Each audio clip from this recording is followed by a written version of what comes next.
কোরআনুল হাকিমের মাধ্যমে সূরাতুল বাকারার 277 নাম্বার আয়াতে আল্লাহ বলেন 4 শ্রেণীর মানুষ হলো জান্নাতি। কয় শ্রেণী?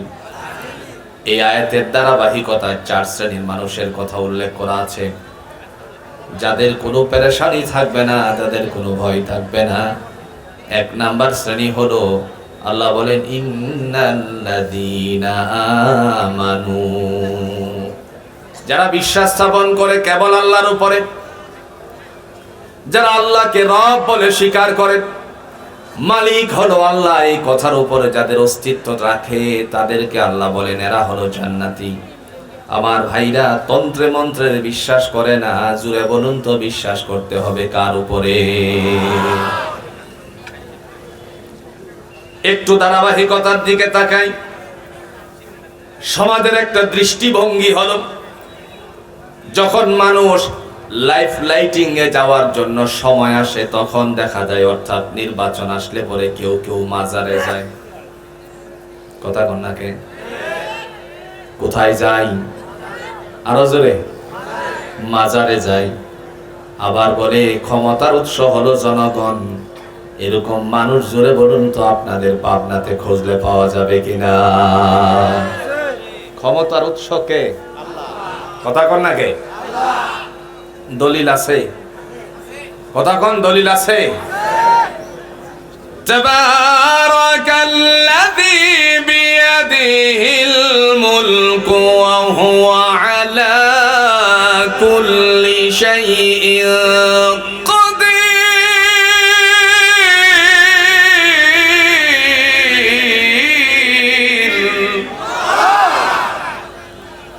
রব্বুল আলামিন তিনি বলেন, বরকতময় আমি রব, যার হাতে ক্ষমতা। ইন্নাল্লাহা আলা কুল্লি শাইইন কাদির, সমস্ত ক্ষমতার জুড়ে বলুন তো মালিক কে? তাহলে বোঝা গেল জনগণ ক্ষমতার মালিক হতে পারে না। জনগণ হলো নিজেদের মত প্রয়োগের মালিক। আল্লাহ কোরআনুল হাকিমের মাধ্যমে আরো বলেন, কুলিল্লাহুম্মা মালিকাল মুলকি তুতিল মুলকা মান তাশা ওয়া তানজিউল মুলকা মিম্মান তাশা ওয়া তুইজ্জু মান তাশা ওয়া তুযিল্লু মান তাশা বিয়াদিকাল খায়র। দয়াময় রব্বুল আলামিন তিনি ডাক দিয়া বলেন, কুলিল্লাহুম্মা মালিকাল মুলক, রাজত্বের মালিক হলাম আমি আল্লাহ। তুতিল মুলকা মান তাশা, যাকে ইচ্ছা করে আমি রাজত্ব দান করি। ওয়া তানজিউল মুলকা মিম্মান তাশা, আর যাকে ইচ্ছা করি রাজত্ব থেকে টেনে হেসড়ে আমি লামায়া দেই। কথাকার? ওয়া তুইজ্জু মান তাশা, যাকে ইচ্ছে করি সম্মানিত করি। ওয়া তুযিল্লু মান তাশা, যাকে ইচ্ছা আমি আল্লাহ অসম্মানিত করি। বিয়াদিকাল খায়র। আপনারা এবার সাক্ষী দিয়ে বলুন তো, এই সমস্ত সব কিছু কার হাতে? সুতরাং আল্লাহ যাকে ইচ্ছে করেন ক্ষমতার থেকে টেনে হেসড়ে নামিয়ে দেন। ক্ষমতা কার? ইতিহাসের পাতায় স্বর্ণাক করে লেখা আছে কোরআনুল হাকিমের। দয়াময় রব্বুল আলামিন বনি ইসরাইলের একজন নবীকে পাঠিয়েছিলেন, যার নাম ছিল কালিমুল্লাহ মুসা আলাইহিস সালাতু ওয়াস সালাম।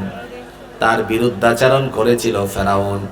আল্লাহ দুনিয়ার জমিনে ফেরাউনকে নেস্তেনাবুদ করে দিতে গিয়ে দরিয়ার মধ্যে ডুবাইয়া মারছে। জোরে কণ্ঠে কিনা? ইতিহাসের পাতায় লেখা আছে কোরআনে সূরাতুল আম্বিয়াতে আরেকজন মানুষের নাম, যেই সময়ের নবী ছিল হযরতে ইব্রাহিম খলিলুল্লাহ। দুশ্মনী করার কারণে, ইসলামের বিরুদ্ধাচরণ করার কারণে দয়াময় আল্লাহ তাকে ছোট্ট একটা প্রাণী দিয়ে দুনিয়ার থেকে বিদায় করেছিলেন। তার নাম ছিল নমরুদ। কথা কন না কেন? নাম কি? আপনারা বলুন তো, নমরুদরে হত্যার জন্য আল্লাহ রাব্বুল আলামিনের পক্ষ থেকে বড় ধরনের কোন সৈন্য ছিল নাকি? সৈন্যটার নাম কি ছিল ভাই? আরো জোরে। মশা। আপনারা বলুন তো, মশারে ভয় পান কি পান না? কথা কয় না। মশারে ভয় পান? মশারে বাঙালি ভয় পায়, গোটা বিশ্ববাসী মশাকে ভয় পায়।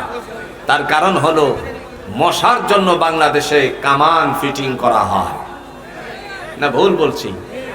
বাচ্চারে মশা যেন না কামড়ায়, মশারির ভিতরে ব্যাট দিয়ে, ইলেকট্রিক ব্যাট ব্যবহার করে কি করে না? এটা হলো মশা মারার কামান। নমরুদ দুনিয়ার জমিন থেকে নেস্তেনাবুদ হয়ে গেছে মশার জন্য। আল্লাহ মশা তাকে সৈন্য পাঠিয়েছিলেন। দুনিয়াতে যত বড় কোরআনের সাথে বিরুদ্ধাচরণ করেছিল, পরবর্তী সময়ে ইসলামের নবীদের সাথে যারা বিরুদ্ধাচরণ করেছিল, তাদের দুনিয়ার জমিনে জুড়ে বলুন তো পদস্থ করে দিয়েছেন কে? আমাদের নবী মুহাম্মদুর রাসূলুল্লাহ সাল্লাল্লাহু আলাইহি সাল্লামের সময়ে তিনি যখন কোরআন নিয়ে মানুষকে বুঝাতে লাগলেন, সেই সময়ের মধ্যেও দেখা গেল কত শ্রেণীর মানুষেরা রাসূলকে বিরুদ্ধাচরণ করতে গিয়ে বাধাগ্রস্ত করেছিল। আল্লাহ পাক রব্বুল আলামিন সমস্ত বাধাকে উপেক্ষা করে কেবলমাত্র মান্দাদের অন্তরের ভিতরে কোরআনটা জুড়ে বলুন ঢুকায়া দিছে কে? আল্লাহ পাক। তারা সেই সময় ডেকে বলছিল, وقال الذين كفروا لا تسمعوا لهذا القرآن والغوا فيه لعلكم تغلبون।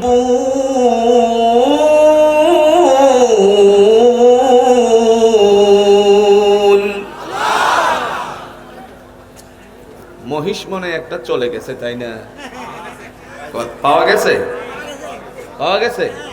একটু আলহামদুলিল্লাহ কোন সাই জোরে না? মহিষ পাওয়ার আলহামদুলিল্লাহটা জোরে হয় না। জোরে কোন সাই আলহামদুলিল্লাহ? আমি কি আপনাদের নতুন মানুষ না পুরাতন মানুষ? আচ্ছা, আপনারা সাক্ষী দেন তো, পুরান চাইল ভাতে বাড়ে না কমে? তো আপনাদের আওয়াজ দিয়ে কমতে আছে, আছে না গেছে? আওয়াজ কি আছে না দিল্লি গেছে? প্রিয় ভাইরা আমার, মহান আল্লাহ রাব্বুল আলামিন তিনি ডাক দিয়া বলেন, ওই সমস্ত অবাধ্যচারীর দলেরা তারা বলতো, লা তাসমাউ লিহাদাল কুরআন, আমার ভাতিজার কোরআন তোমরা শুনিও না, ওয়ালগাউ ফীহি লাআল্লাকুম তাগলিবুন। শুধু তাই নয়, যেখানে কোরআন তেলাওয়াত করা হবে সেখানে তোমরা হট্টগোল সৃষ্টি করবে, বাধা সৃষ্টি করবে। আজও পর্যন্ত কোরআনের তালিম হলে পরে, এরম জলসা হলে পরে জুড়ে বলুন তো বিশ্বের মধ্যে, বিশেষ করে বাংলাদেশে বাধাগ্রস্ততা আছে কিনা? বিগত দিনে যারা বাধা দিত তারা বিদায় হয়ে গেছে, কথা বল না কেন? এর পিছনে কারণ শুধু একটাই, মজলুমের দোয়া আল্লাহ কোনোদিন ফিরিয়ে দেন না। মরহুম আল্লামা দেলোয়ার হোসেন সাইদি রাহিমাহুমুল্লাহ জাতির মানুষের জন্য দোয়া করেছিলেন, মানুষদেরকে নিয়ে দোয়া করেছিলেন, বেশি বাড়াবাড়ি করো না, লাফালাফি করো না, গাছের গোড়া ধরে যদি ঝাঁকুনি দেয় মামুর বাড়ি দিল্লি গিয়ে পড়বা। গেছে কই? আরো জোরে। অন্য বিশ্বের কোথাও ঠাই হলো না, দিল্লি তার আশ্রয় হলো। কথা কোন নাকি? আপনাদের হয়তো মনে আছে, চট্টগ্রামের বীর সন্তান, চট্টলার বীর সন্তান সালাউদ্দিন কাদের চৌধুরী বলেছিলেন, এই ট্রাইব্যুনালটা বেঁচে থাকুক। যে ট্রাইব্যুনালে আমার বিচার হয়েছে, এই ট্রাইব্যুনালটা বেঁচে থাকুক। তার কারণ হলো আগামী দিনে তাদেরও বিচার এই ট্রাইব্যুনালে হতে পারে। বিচার হয়েছে নি? একজন একজন করে অপরাধীর বিচার হবে, এটা আমরা কামনা করি। তার কারণ হলো নিরপরাধ মানুষদেরকে যারা তড়িগড়ি করে এই জমিনের মধ্যে ফাঁসি কাস্টে ঝুলাইছিল, আল্লাহ তাদের জন্য এমন একটা দিন দেখ, আমরা চাই কি চাই না? কারা কারা চান আল্লাহরে দুই হাতটা দেখেন। লিল্লাহি তাকবীর, লিল্লাহি তাকবীর। প্রিয় ভাইরা আমার আল্লাহ রাব্বুল আলামিন তিনি বলেন, ইন্নাল্লাযীনা আমানু ওয়া আমিলুস সালিহাত, যারা বিশ্বাস স্থাপন করে আল্লাহর উপরে, সে মানুষ সব সময় বলে আকাশ আল্লাহর, জমিন আল্লাহর, আইনটাও জুড়ে বলুন তো চলবে কার? আইন যদি আল্লাহর চলতো তাহলে দেশে দুর্নীতি থাকতো নাকি? কথা কোন নাকি? ইতিমধ্যে গোটা বাংলাদেশে ভাইরাল হয়েছে, আপনারা জানেন। গোটা বাংলাদেশে কিশোরগঞ্জের একটি তথ্য ভাইরাল, যেটি হলো আপনার একজনের বিরুদ্ধে ঝাড়ু মিছিল। কথা কন না কেন? ঝাড়ু মিছিল শুরু হয়েছে। লোকদেরকে জিজ্ঞেস করা হলো, যে সমস্ত মহিলাদের হাতে ঝাড়ু আছে তাদেরকে জিজ্ঞেস করা হলো, কার বিপক্ষে আপনারা ঝাড়ু মিছিল নিয়ে বের হয়েছিলেন? সেই সময় তারা বলতেছে আমরা জানি না। কি করে না? জানে না। তো এখন দাঁড়িয়ে আছেন কেন? উত্তরে বলে 500 টাকা দেওয়ার কথা ছিল, 200 টাকা দিছে, 300 টাকা পকেটে ঢুকাইয়া দিছে। এরকম ধান্দাবাজ জোরে বলুন তো বাংলার জমিনে আছে কিনা? আমরা চাই ন্যায্য আদায়। কথা কন না কে? রাসূলুল্লাহর উপরে বিশ্বাস স্থাপন যারা করেছিল তাদেরকে আল্লাহ মর্যাদা দিয়েছেন। কোরআনুল হাকিমের মাধ্যমে আল্লাহ রাব্বুল আলামিন তিনি ডাক দিয়ে বলেন, যারা দুনিয়াতে বিশ্বাস স্থাপন করে আল্লাহর উপরে, আমি আল্লাহ রাব্বুল আলামিন তাদেরকে সফলতা দান করে দেই। সুবহান। সফলতা দেয় কে? আরো জোরে বলেন, সফলতা দেয় কে? দলিল সূরাতুল বাকারার 2 নম্বর পৃষ্ঠার 1 নম্বর আয়াত। উলাইকা আলা হুদাম মির রাব্বিহিম ওয়া উলাইকা হুমুল মুফলিহুন।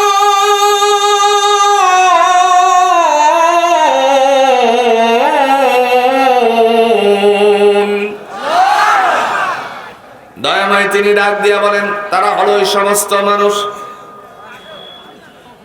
এরাই হলো সফলতা অর্জনকারী, এরাই হলো কামিয়াব। তারা কারা? আল্লাহর কোরআন দিয়ে অন্যত্র আয়াতের ধারাবাহিকতায় তিনি বলেন, ওয়ান্নাবিয়্যিনা ওয়াস-সিদ্দীকিনা ওয়াশ-শুহাদা'i ওয়াস-সালিহিন। তারা হলো ওই সমস্ত মানুষ যারা হলো নবীদের তালিকাভুক্ত, যারা সিদ্দীকিন, যারা শহীদগণ, আর 4 নম্বরে হলো নেককার যারা, তাদেরকে আল্লাহ রাব্বুল আলামিন সফলতার দ্বার খুলে দিয়েছেন। জোরে বলেন ঠিক কিনা? প্রিয় ভাইরা আমার, নবী আরবি সাল্লাল্লাহু আলাইহি সাল্লাম একটা ব্যবসা করতে চান। কি করতে চান? একটু জোরে বলেন, কি করতে চান? আল্লাহ বলেন, তোমাদেরকে কি আমি একটা ব্যবসার কথা বলবো না, যেই ব্যবসার দ্বারা জাহান্নামের আগুন থেকে নিষ্কৃতি পাওয়া যায়? কি? যে ব্যবসা করলে পরে জাহান্নামের আগুন থেকে রক্ষা পাওয়া যায়। আল্লাহ রাব্বুল আলামিন তিনি কোরআন দিয়ে বলছেন, ইন্নাল্লাযীনা আমানু, ইয়া আইয়ুহাল্লাযীনা আমানু, হে বিশ্বাসশীলেরা, হাল আদুল্লুকুম আলা তিজারাহ, আমি কি তোমাদেরকে এমন একটা ব্যবসার কথা বলবো না, তুনজিকুম মিন আযাবিন আলীম, যার দ্বারা তোমরা পরকালের ভয়ানক শাস্তি থেকে মুক্তি পাবে। এজন্য ব্যবসা আল্লাহ শিক্ষা দিয়েছেন, আর আমাদের একটা নামের পিছনে লকব লাগাইছে এক শ্রেণীর মানুষেরা। এক শ্রেণীর মানুষেরা বলতো আগে, আমাদেরকে বলতো তারা ধর্ম ব্যবসায়ী। কথা কয় না? কি ব্যবসায়ী? হ্যাঁ, আমি বলি ধর্ম ব্যবসায়ী, আপনাদের কথা সাপোর্ট করলাম। তবে আপনি যদি ধর্ম ব্যবসায়ী না হন তাহলে জান্নাতে যাওয়া ছাড়া জাহান্নামে যাবেন। কথা কন না কে? আমরা ধর্ম ব্যবসায়ী একদিনের জন্য করি না, আমরা ধর্ম ব্যবসা করি সারা জীবনের জন্য। তার কারণ 5 ওয়াক্ত নামাজে জোরে বলুন তো টুপি আছে কিনা? আর একদিনের জন্য টুপি লাগায় ধর্ম ব্যবসা করে এরকম মানুষ আছে কিনা বলেন? জোরে কোন? আল্লাহ নিজেই ঘোষণা দিয়েছেন, আপনাদেরকেও বলছেন, ইয়া আইয়ুহাল্লাযীনা আমানু, হে ঈমানদারেরা, হাল আদুল্লুকুম আলা তিজারা, আমি কি তোমাদেরকে একটা ব্যবসার কথা বলবো না, তুনজিকুম মিন আযাবিন আলীম, যার দ্বারা তোমাদেরকে ভয়ানক শাস্তি থেকে রক্ষা করবে। এই ব্যবসাটার 4টা আইটেম থাকবে। প্রথম নাম্বার, তুমিনুনা বিল্লাহ, বিশ্বাস স্থাপন করতে হবে আল্লাহর উপরে। তার মানে আমরা যদি আল্লাহকে মানি, জুড়ে বলুন তো ব্যবসাটার মধ্যে সফল করে দিবেন কে? আমরা মানি কাকে? একটু জোরে বলেন, মানি কাকে? আল্লাহকে। আল্লাহ রাব্বুল আলামিন তিনি আরো বলেন, ওয়া রাসূলিহি, এবং নবীর উপর যারা বিশ্বাস স্থাপন করে। 4 নম্বরে ওয়া তুজাহিদুনা ফি সাবিলিল্লাহ, যারা আল্লাহর রাস্তায় জীবন উৎসর্গ করে। 3 নাম্বার ঘোষণা হলো যারা আল্লাহর রাস্তায় যুদ্ধ করে। এরপরে আল্লাহ রাব্বুল আলামিন বলে বি আমওয়ালিকুম ওয়া আনফুসিকুম, সম্পত্তি দিয়ে এবং জান দিয়ে যারা আল্লাহর রাস্তায় জিহাদ করে, যুদ্ধ করে, আল্লাহ রাব্বুল আলামিন তাদের জন্য বলেন ওই মানুষগুলো হলো দুনিয়ার জমিনে আমি আল্লাহর সাথে ব্যবসা করে তারপরে জাহান্নামে। সুবহানাল্লাহ বলেন, তুনজিকুম মিন আযাবিন আলীম, তোমাদেরকে এমন ব্যবসা শিক্ষা দিব না যে ব্যবসা তোমাকে জাহান্নাম থেকে মুক্তি দান করে। এজন্য আমরা বিশ্বাস করব কার উপরে? আরো জোরে, সাইয়্যিদুল মুরসালিন আহমদ মুস্তাফা সাল্লাল্লাহু আলাইহি ওয়াসাল্লাম জাতির সামনে এই কথাটা উপস্থাপন করলে পরে লোকেরা উপস্থিত হলো। উপস্থিত হওয়ার পরে আল্লাহ তাআলা ডাক দিয়ে বললেন, জগতের মানুষেরা শোনো, তোমাদের জন্য আমার পক্ষ থেকে ফয়সালা। উলাইকাল্লাযীনা ইশতারাবুদ-দালালাতা বিল-হুদা ফামা রাবিহাত তিজারাতুহুম ওয়া মা কানু মুহতাদিন।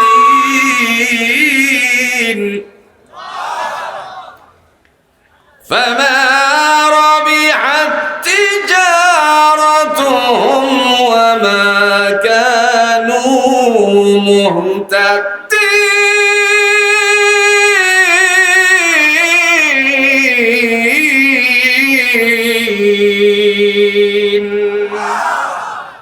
কার কথা?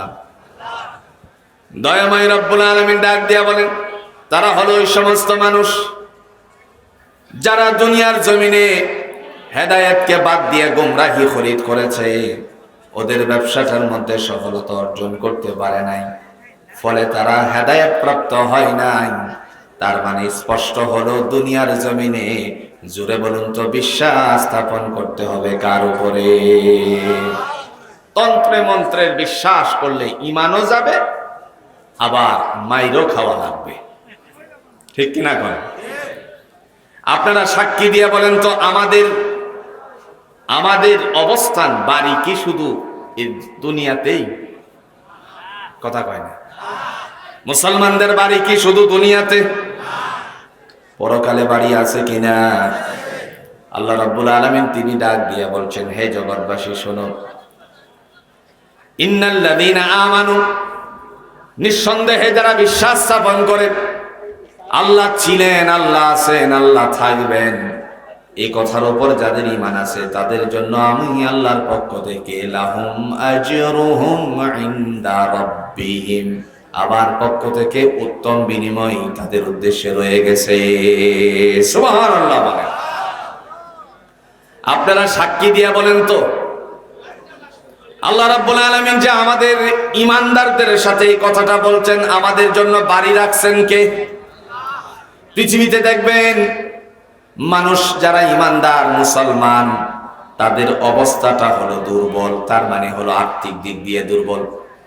আর বিশ্বের যত বড় লোক আছে সমস্ত বড় লোকেরা হলো ধনাঢ্য ব্যক্তিরা, হলো ভিন্ন ধর্মের অধিকারী। কথা কন নাকি?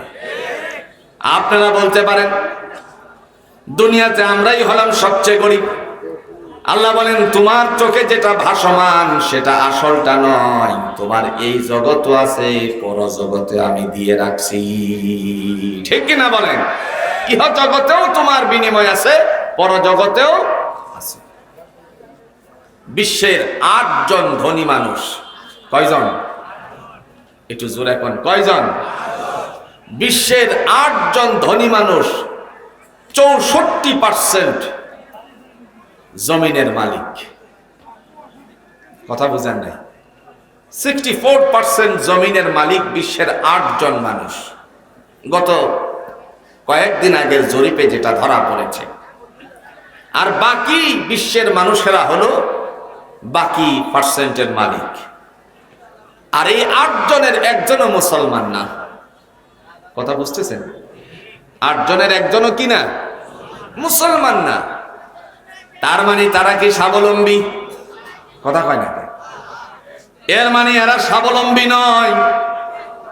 বিশ্বের বুকে তারাই হলো স্বাবলম্বী যারা আপনাদের এলাকার মধ্যে জমিনে ধান কাটতে গিয়ে, জমিনের মধ্যে চাষাবাদ করতে গিয়ে, আবার পাট ক্ষেতের আপনার পাটগুলো উঠাতে গিয়ে সকালের নাস্তা মোটামুটি 250 গ্রাম চাইলের একসাথে শেষ করতে পারে।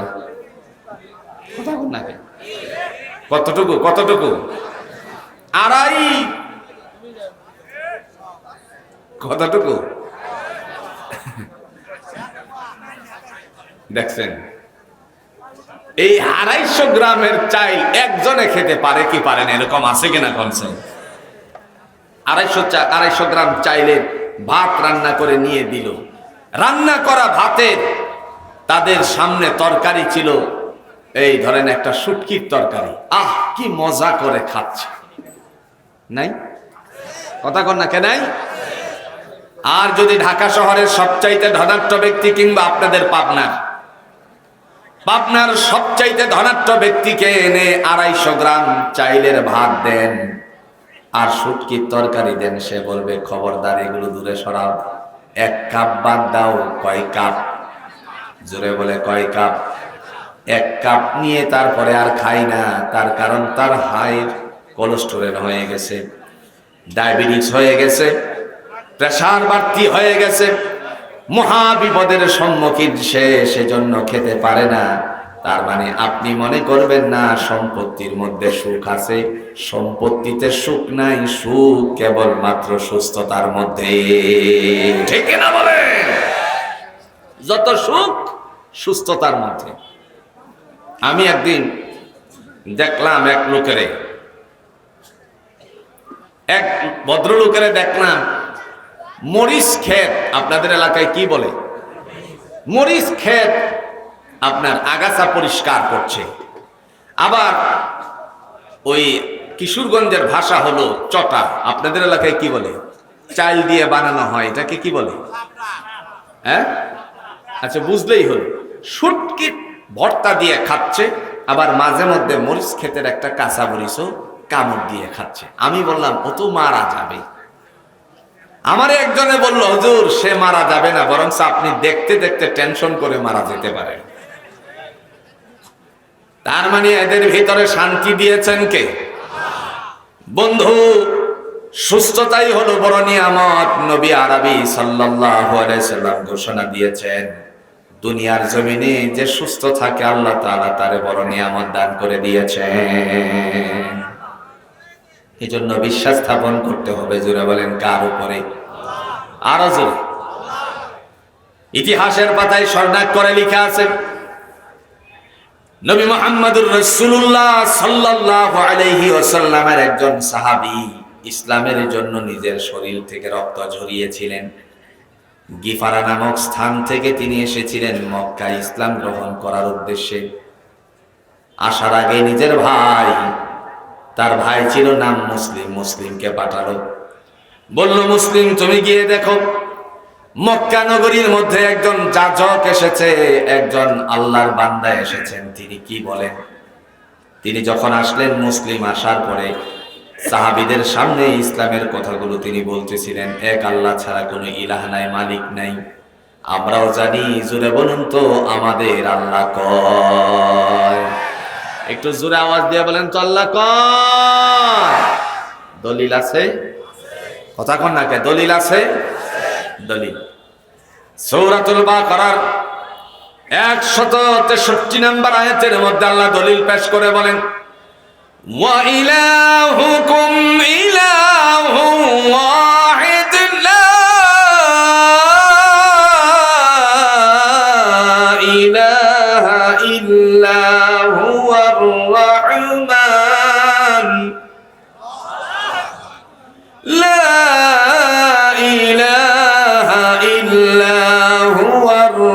রহমানুর রহিম।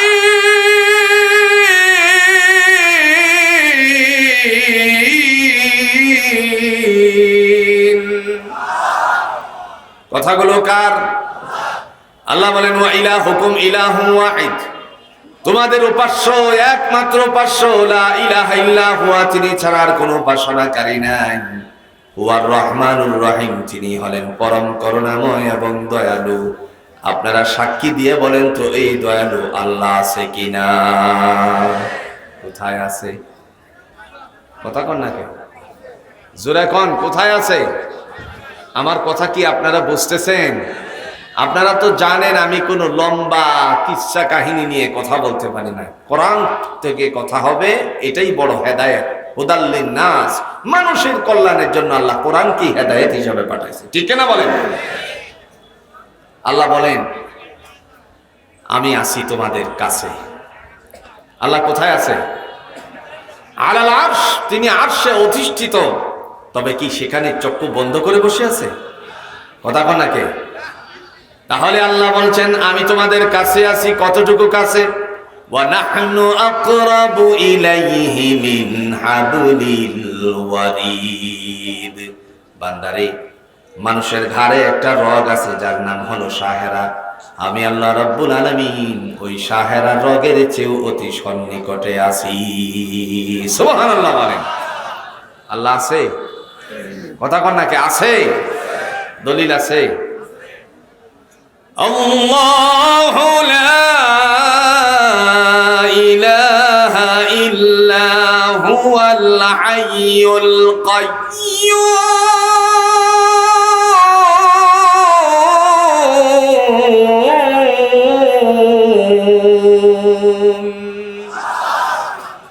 তিনি ডাক দিয়ে বলেন আমি হলাম এমন সত্তা যার সাথে কোনো অংশীদারিত্ব নাই।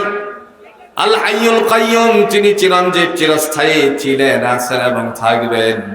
সেই আল্লাহ রাব্বুল আলামিন তিনি ডাক দিয়ে ঘোষণা দিলেন বান্দারে শোনো। তিনি একমাত্র ঘোষণাটা দিলেন, হে জগৎবাসী শোনো, ইয়া আইয়ুহাল্লাযীনা আমানু, তারাই হলো আমি আল্লাহর কাছে জান্নাতি যারা বিশ্বাস স্থাপন করে। জোরে বলেন কার উপরে? আজ থেকে 30 বছর আগের দিকে তাকান, যখন মানুষেরা মক্তবে যেত, ফুরকানিয়ায় যেত, তখন হাতে হাতে একটা কায়দা ছিল যার নাম ছিল লম্বা কায়দা, কায়দাতুল বাগদাদি নাম ছিল নি, যার ভিতরে কালিমা শিক্ষা দেওয়া হতো। এই কালিমা শিক্ষার ভিতরে এই 7টা কথা ছিল। আমানতু বিল্লাহ, আল্লাহ তোমার উপরে বিশ্বাস স্থাপন করলাম। সাক্ষী দিয়ে বলেন তো আজ পর্যন্ত আল্লাহরে আপনারা দেখছেন নাকি? কথা কোন নাকি? ওয়া মালাইকাতিহি, ফেরেশতাগণের উপর বিশ্বাস স্থাপন করলাম। আজ পর্যন্ত আমরা ফেরেশতাদেরকে দেখলাম না। ওয়া কুতুবিহি, আসমানি কিতাবের উপর বিশ্বাস স্থাপন করলাম। আজ পর্যন্ত কোরআনের বাড়ি কোন জায়গায় সেটা দেখলাম না। পাশাপাশি মহিমাময় রব্বুল আলামিন তিনি ডাক দিয়ে বলেন বান্দারে, ওয়া কুতুবিহি ওয়া রাসূলিহি, তোমাদের নবীর উপর বিশ্বাস স্থাপন করলাম। অথচ নবী মুহাম্মদ সাল্লাল্লাহু আলাইহি সাল্লামকে অনেকেই দেখে নাই, তারপরেও জোরে বলুন তো বিশ্বাস আছে কিনা? দয়াময় তিনি কোরআনুল হাকিমের মধ্যে বলেন, সূরাতুন নিসার 80 নম্বর আয়াতের ভিতরে বলছেন মাইয়ুতি'ir রাসূলা ফাকাদ আতা আল্লাহ, যারা আমার নবীর হুকুম মান্য করে তারা আমি আল্লাহকে মানে। ওয়া মান তাওয়াল্লা ফামা আরসালনাকা আলাইহিম হাফিজা, আর যারা আপনাকে মানে নাই নবী আমার, তাদের জন্য আমি আপনাকে রক্ষণাবেক্ষণকারী হিসাবে পাঠাই নাই। এজন্য আমরা সকলেই নবীকে মানি, আল্লাহকে মানি, ঠিক কিনা বলেন?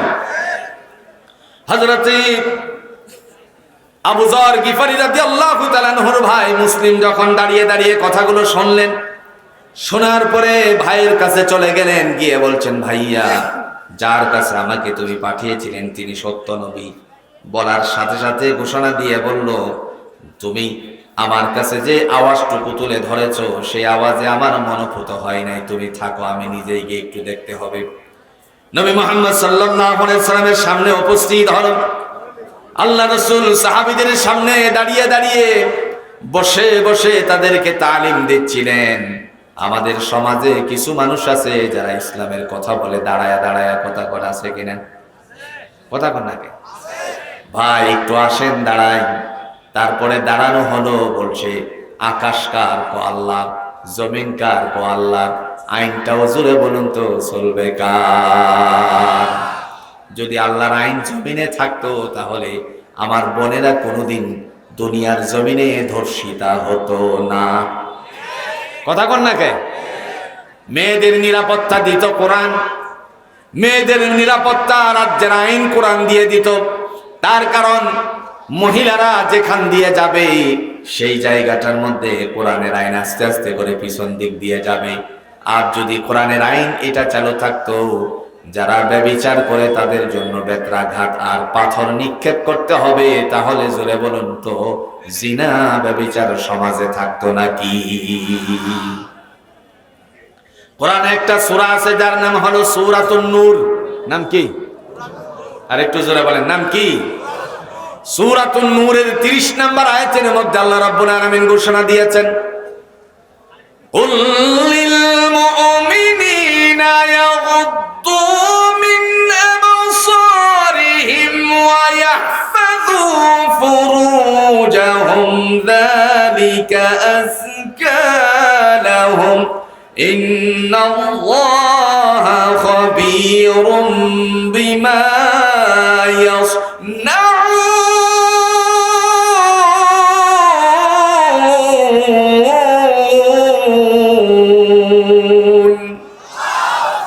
আল্লাহ বলেন, কুল ও নবী আপনি বলুন, লিল মুমিনিনা ইয়াগুদ্দু মিন আবসারিহিম, মুমিনদেরকে বলুন তারা যেন তাদের চক্ষু হেফাজত করে। পৃথিবীবাসী যখন তাদের চক্ষু হেফাজত করত তাহলে কি ইফটিজিং হতো? কথা কন না কে? সমস্ত প্রক্রিয়া বন্ধ হয়ে যেত। তার কারণ কোরআনের শাস্তি হলো, আল্লাহ বলেন ফাজলিদু কুল্লা ওয়াহিদিন মিনহুমা মিয়াতা জালদা, যারা ব্যভিচার আর ব্যভিচারিণী যদি তারা অবিবাহিতা হয় তাহলে তাদেরকে 100 বেত্রাঘাত করবা। আচ্ছা বলেন তো, একজনকে যদি পাবনা গরৎকারের আগে তার সামনে কিংবা জেলা অফিসের সামনে একজনরে 100 বেত্রাঘাত করা হতো, তাহলে আমার মনে হয় গোটা পাবনায় জিনা ব্যভিচার বন্ধ হয়ে যেত। এই সমস্ত আইন নাই, যার কারণে একজন 2 সন্তান রেখে কাঠমিস্ত্রির সাথে উড়াল দিয়ে দেয়। ভুল বলছি? কথা কন নাকি? ভুল বলেছি? আমার বোনেরা নিরাপত্তায় থাকতো। আস্তে আস্তে করে কোরআনের আইন বাংলাদেশে চালু হচ্ছে, আলহামদুলিল্লাহ বলেন। একটা সময় ছিল বোনদেরকে বাড়ির থেকে ওয়ারিশি দিত না, এরকম মানুষ আছে কিনা বলেন? কথা কয় না। বাবা মারা যাওয়ার পরে পরিত্যক্ত সম্পত্তির থেকে ওয়ারিশান দেওয়া হতো না, বন্টন দেওয়া হতো না, হক দেওয়া হতো না। এরকম ভাই বাংলাদেশে জুড়ে বলুন তো আনাসে কানাসে আছে কিনা? আপনাদের বাবাই কোলাতে না থাকতে পারে, কিন্তু এখন আর এটা করার কোনো সুযোগ নাই। তার কারণ খাজনা খারিজ করতে গেলে অবশ্যই তো খাজনা খারিজ করা লাগবে। কারণ জমিন যদি দখলে থাকে, এটা বুক দখল করতে পারতেছেন, হঠাৎ করে বিক্রি করার মন মানসিকতা হলে পরে বিক্রি করতে পারবেন না খাজনা খারিজ ছাড়া। কথা কন না কেন? যখন আপনি খাজনা খারিজ করতে যাবেন, অথবা বলতে পারেন খাজনা খারিজের প্রয়োজন নাই, আমার বাবার নামে ফর্সা আছে। আপনার বাবার নামে ফর্সা থাকলেও বিক্রি করতে পারবেন না আর একটা বিষয় ছাড়া, সেটা হলো ওয়ারিশান সার্টিফিকেট। আপনি বলেন তো ওয়ারিশান সার্টিফিকেটের মধ্যে বোনের অংশ দেওয়া লাগবে কি লাগবে না? একটু আওয়াজ দিয়ে বলেন, লাগবে কি লাগবে না? এখন বাড়ি যদি হয় আপনার 20%, তাহলে বনেও জুড়ে বলুন তো এটার অংশ পাবে কি পাবে না? এখন আর সুযোগ নাই, এসে গেছে নতুন নিয়ম। এভাবে একটা করে 1450 বছরের আগের কোরআনের আইন যদি বাংলাদেশে চালু হতো, তাহলে দেশটা সোনার মানুষে পরিণত হয়ে যেত। দেশের মানুষগুলো সোনার মানুষে পরিণত হয়ে যেত। লাল সবুজের পতাকার মধ্যে মানুষেরা অনেক শান্তিতে বসবাস করতে পারত। এজন্য হুকুম পালন করতে হবে কার? আর যারা বলেন কার? আমাদের মালিককে। একটু আওয়াজ দিয়ে বলেন, মালিককে। মালিক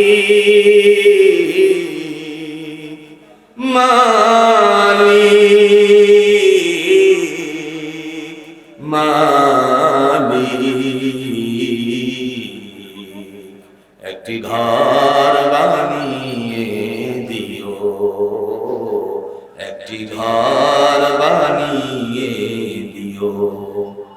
মালিক তুমি জান্নাতে, তোমার কাছে আমার একটি ঘর বানিয়ে দিও, একটি ঘর বানিয়ে দিও। আল্লাহ আমাদের সকলের জন্য জান্নাতে ঘর বানিয়ে দেয়। আর যারা বলেন আমিন। যে কথা বলছিলাম, বিশ্বাস স্থাপন করতে হবে কার উপরে? আবু যর বললেন তুমি থাকো, আমি গেলাম, দেখি মুহাম্মদ সাল্লাল্লাহু আলাইহি ওয়াসাল্লাম কি বলে। সাহাবীদের সামনে রাসূল বলতেছেন, ইন্নাল্লাযীনা ক্বালু রাব্বুনাল্লাহু সুম্মা ইসতাকামু তাতানাজ্জালু আলাইহিমুল মালাইকা تتنزل عليهم الملائكة ألا تخافوا ولا تحزنوا وأبشروا بالجنة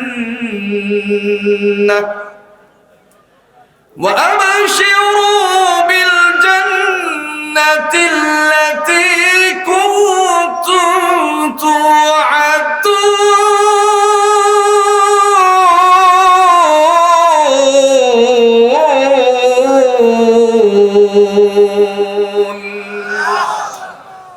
কে বলেছেন? জোরে বলেন। দয়াময় তিনি ডাক দিয়ে বলেন, ইন্নাল্লাযীনা ক্বালু রাব্বুনাল্লাহ, যারা বলে আমার মালিক হলো আল্লাহ।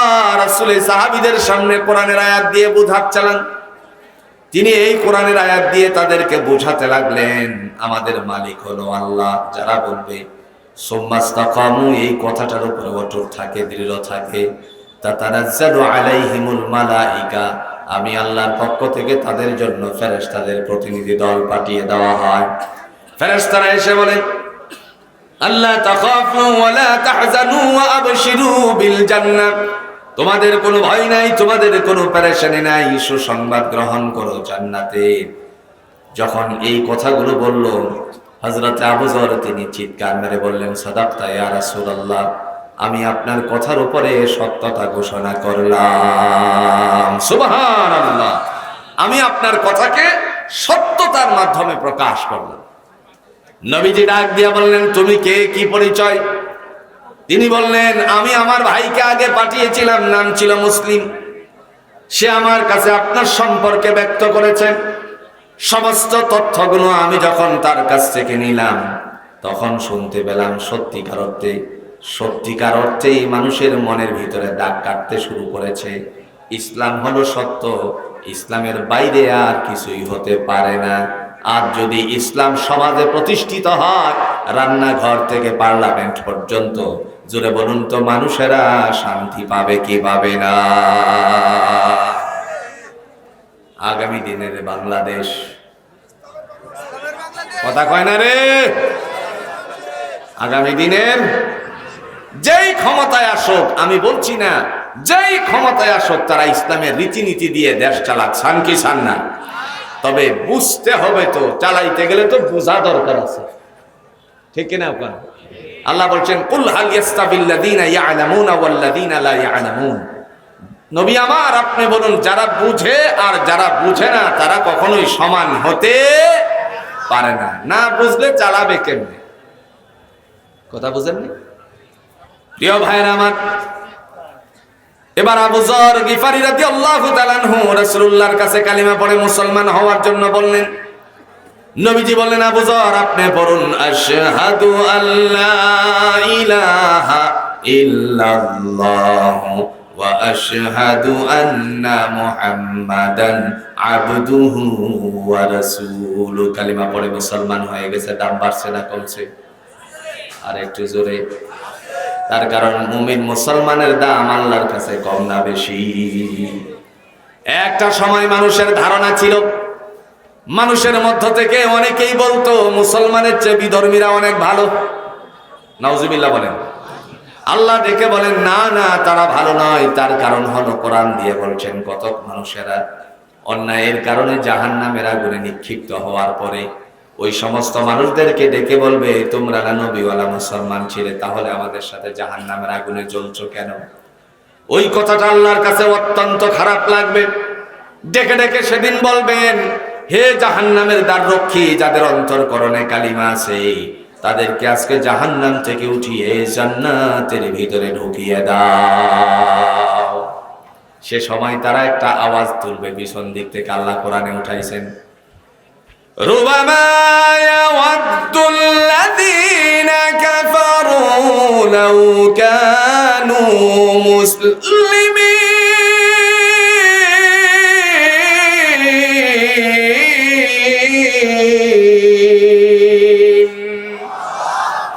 আক্ষেপ, আফসোস, আজকে যদি আমরা মুসলমান হতাম তাহলে তোমাদের সাথে জান্নাতে প্রবেশ করতে পারতাম।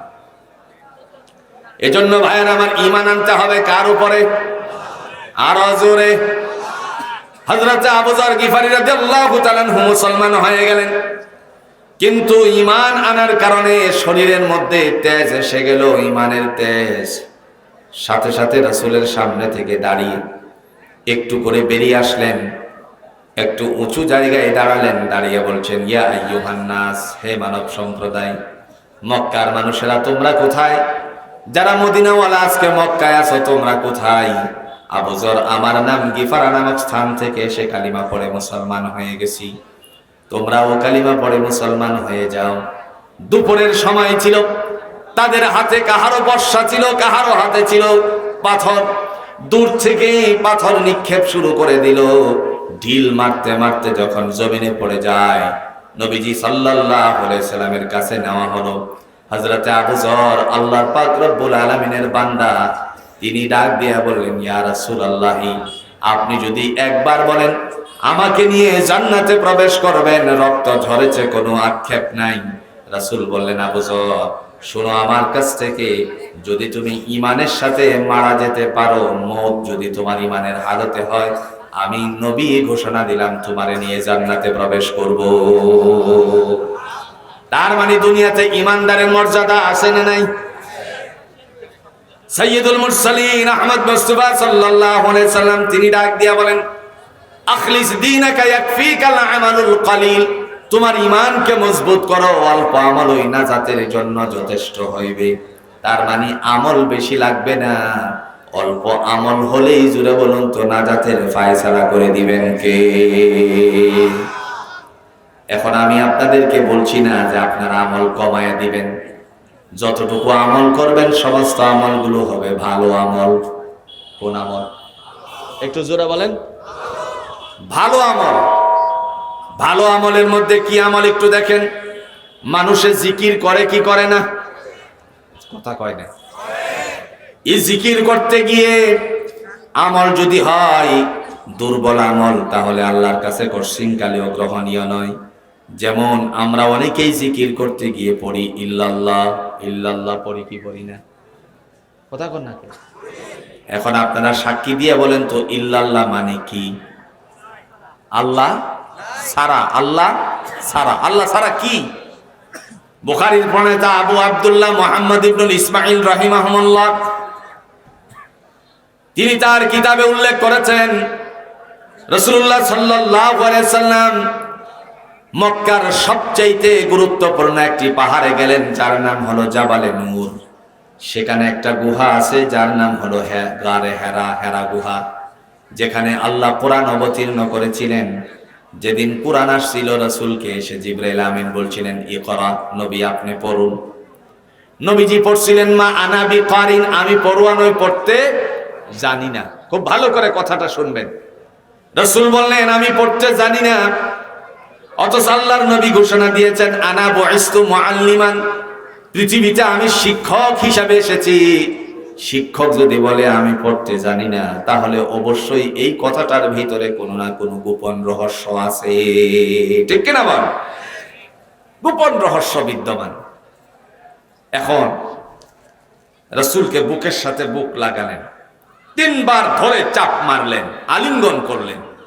পরে পড়তেছে জিবরাইল আমিন, আপনি পড়ুন ইকরা বিসমি রাব্বিকাল্লাযী খালাক খালাকাল ইনসানা মিন আলাক ইকরা ওয়া রাব্বুকাল আকরামুল্লাযী আল্লামা বিল কলম। কে বলেছেন?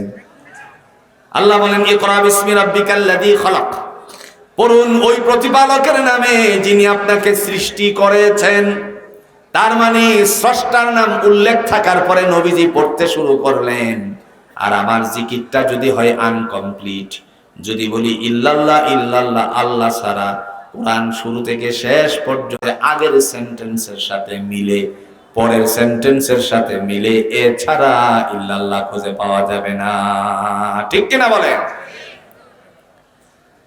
আলা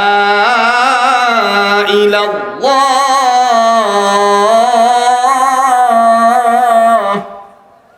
আল্লাহ বলেন ইলাল্লাহ, নাই কোনো মাবুদ আল্লাহ ছাড়া। কে বলছেন? একটু জোরে বলেন, কে বলেছেন? আল্লাহ বলেছেন।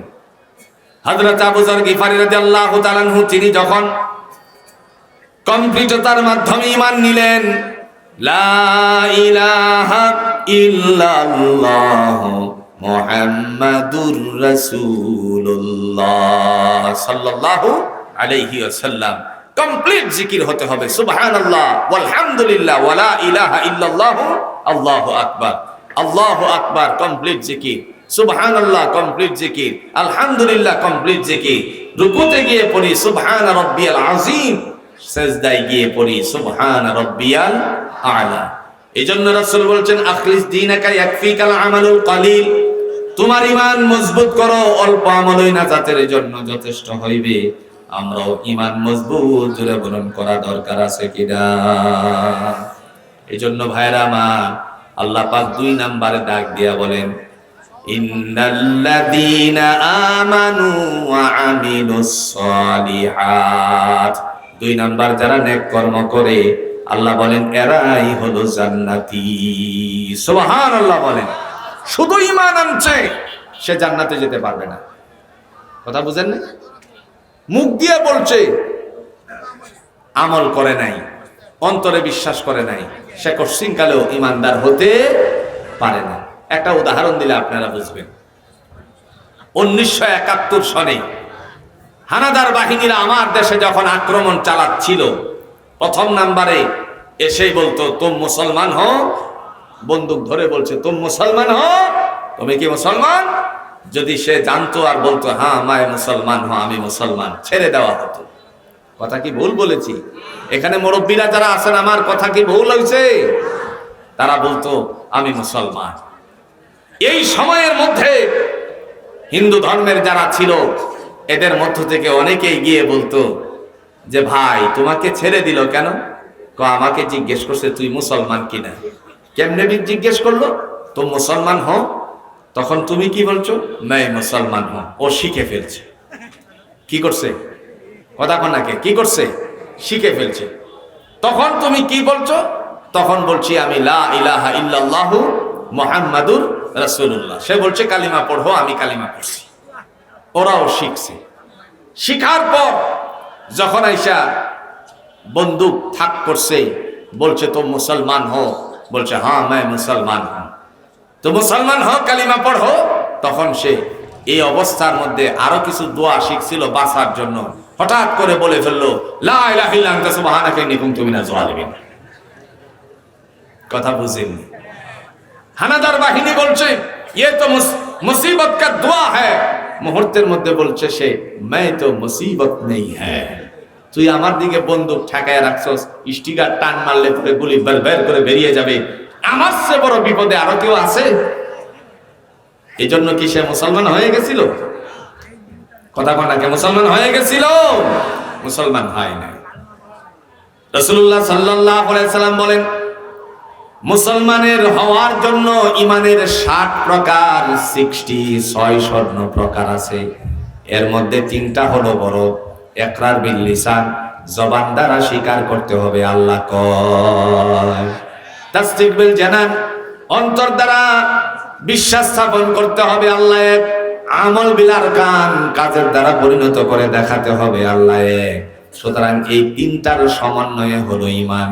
দুনিয়ার জমিনে যারা এই ঈমানদার, জোরে বলুন আল্লাহর কাছে তারা দুনিয়ার জমিনে পরজমিনে জোরে বলেন তো সম্মানিত হবে কি হবে না? কেমনে হবে দেখেন, কোরআন বলে সূরাতুল বাকারা ৪র্থ নাম্বার পৃষ্ঠার ২য় নাম্বার আয়াতের মধ্যে আল্লাহ বলতেছেন, وبشر الذين آمنوا وعملوا الصالحات أن لهم جنات تجري من تحتها الأنهار كلما رزقوا منها من ثمرة رزقا قالوا هذا الذي رزقنا من قبل وأتوا به متشابها ولهم فيها أزواج مطهرة وهم فيها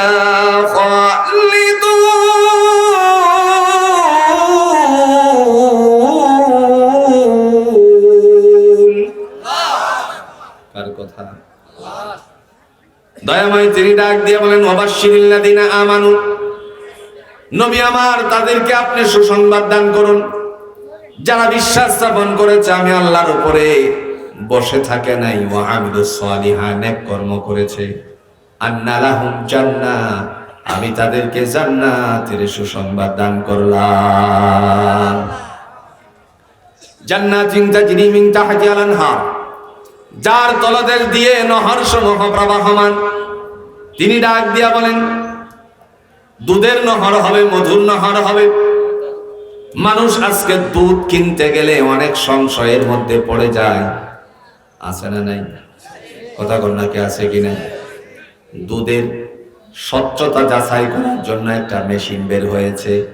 দুধের ভিতরে ডুবিয়ে দিলে কত পার্সেন্ট থাকলে পরে সত্য সঠিক আর ব্যাটিক নির্ণয় করা যায়।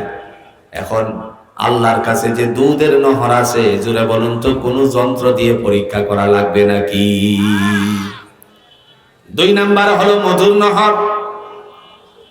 আল্লাহর নবী ঘোষণা দিয়েন, আল্লাহর কাছে যা আছে সব হলো পিওর। আমরা সমাজের মধ্যে মধু বিক্রেতাকে লক্ষ্য করেছি, হাতের মধ্যে থাকে একটা বালতি আর একটা শাকের অংশ, রাস্তা দিয়ে হেঁটে যায় আর বলে মধু লাগবে নি মধু। জিজ্ঞেস যদি করা হয় ভালো মধু নাকি, সে বলে যে ১ নাম্বার। কথা কয় নাকি? কয় নাম্বার? একেবারে খাঁটি মধু। কিন্তু শেষ পর্যন্ত দেখা যায় এর মধ্যে চিনি শিরা মিশ্রিত থাকতে পারে। আল্লাহ বলেন, আমার পক্ষ থেকে তোমাদের জন্য যা রয়েছে একেবারে পিওর। তিনি ডাক দিয়ে বললেন, জগৎবাসী শুনুন, তাহতিহাল আনহার কুল্লামা রুজিকু মিনহা মিন সামারাতির রিজকা, ওই যে জান্নাতের মধ্যে ফল ফুলগুলো আছে, সমস্ত কিছু তোমাদের রিজিকের জন্য আমি আল্লাহ প্রস্তুত করে রেখেছি। সুবহানাল্লাহ বলেন। ক্বালু হাযাল্লাযী রুজিকনা মিন ক্বাবলু ওয়া উতু বিহি মুতাশাবিহা।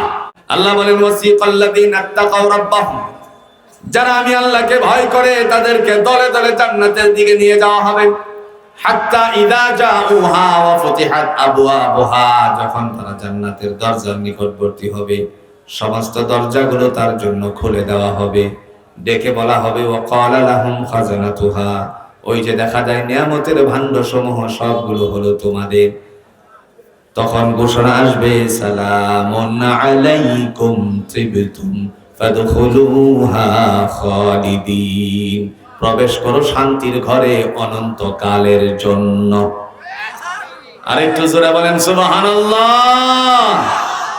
প্রথম শব্দ খুব ভালো করে বুঝবেন, আয়াতের তাৎপর্যময় কথা। আল্লাহ বলেন, ওয়াসিকাল্লাযীনা তাকাও, যারা আমি আল্লাহকে ভয় করে। কি করে? যারা আল্লাহকে ভয় করে তারা কি ক্ষেতের আইল ঠেলতে পারে? কথা কয় না। আপনাদের এলাকায় মনে হয় ক্ষেতের আইল ঠেলে না, আছে? যারা আল্লাহকে ভয় করে তারা কষ্টিং কালেও অন্যের জমিনে ধান কেটে নিজের গরুটারে মোটা তাজা করতে পারে না। যারা আল্লাহকে ভয় করে তারা সুদে পয়সা লাগাতে পারে না। আপনারা বলুন তো, সুদে টাকা লাগায় বাংলাদেশে আছে কিনা? তবে আপনাদের বায়োকোলাতে নাই মনে হয়। আগে পুরুষেরা লাগাইতো, এখন মহিলারা লাগায়। কথা কটাকে? তার কারণ মহিলাদের হাত গরম। কি গরম? আরো জোরে, কি গরম? তার মানে ওনাদের হাতে পয়সা আছে, স্বামীরে তোয়াক্কা করে না, স্বামীর সাথে দুর্ব্যবহার করে, এরকম নারী আছে কিনা?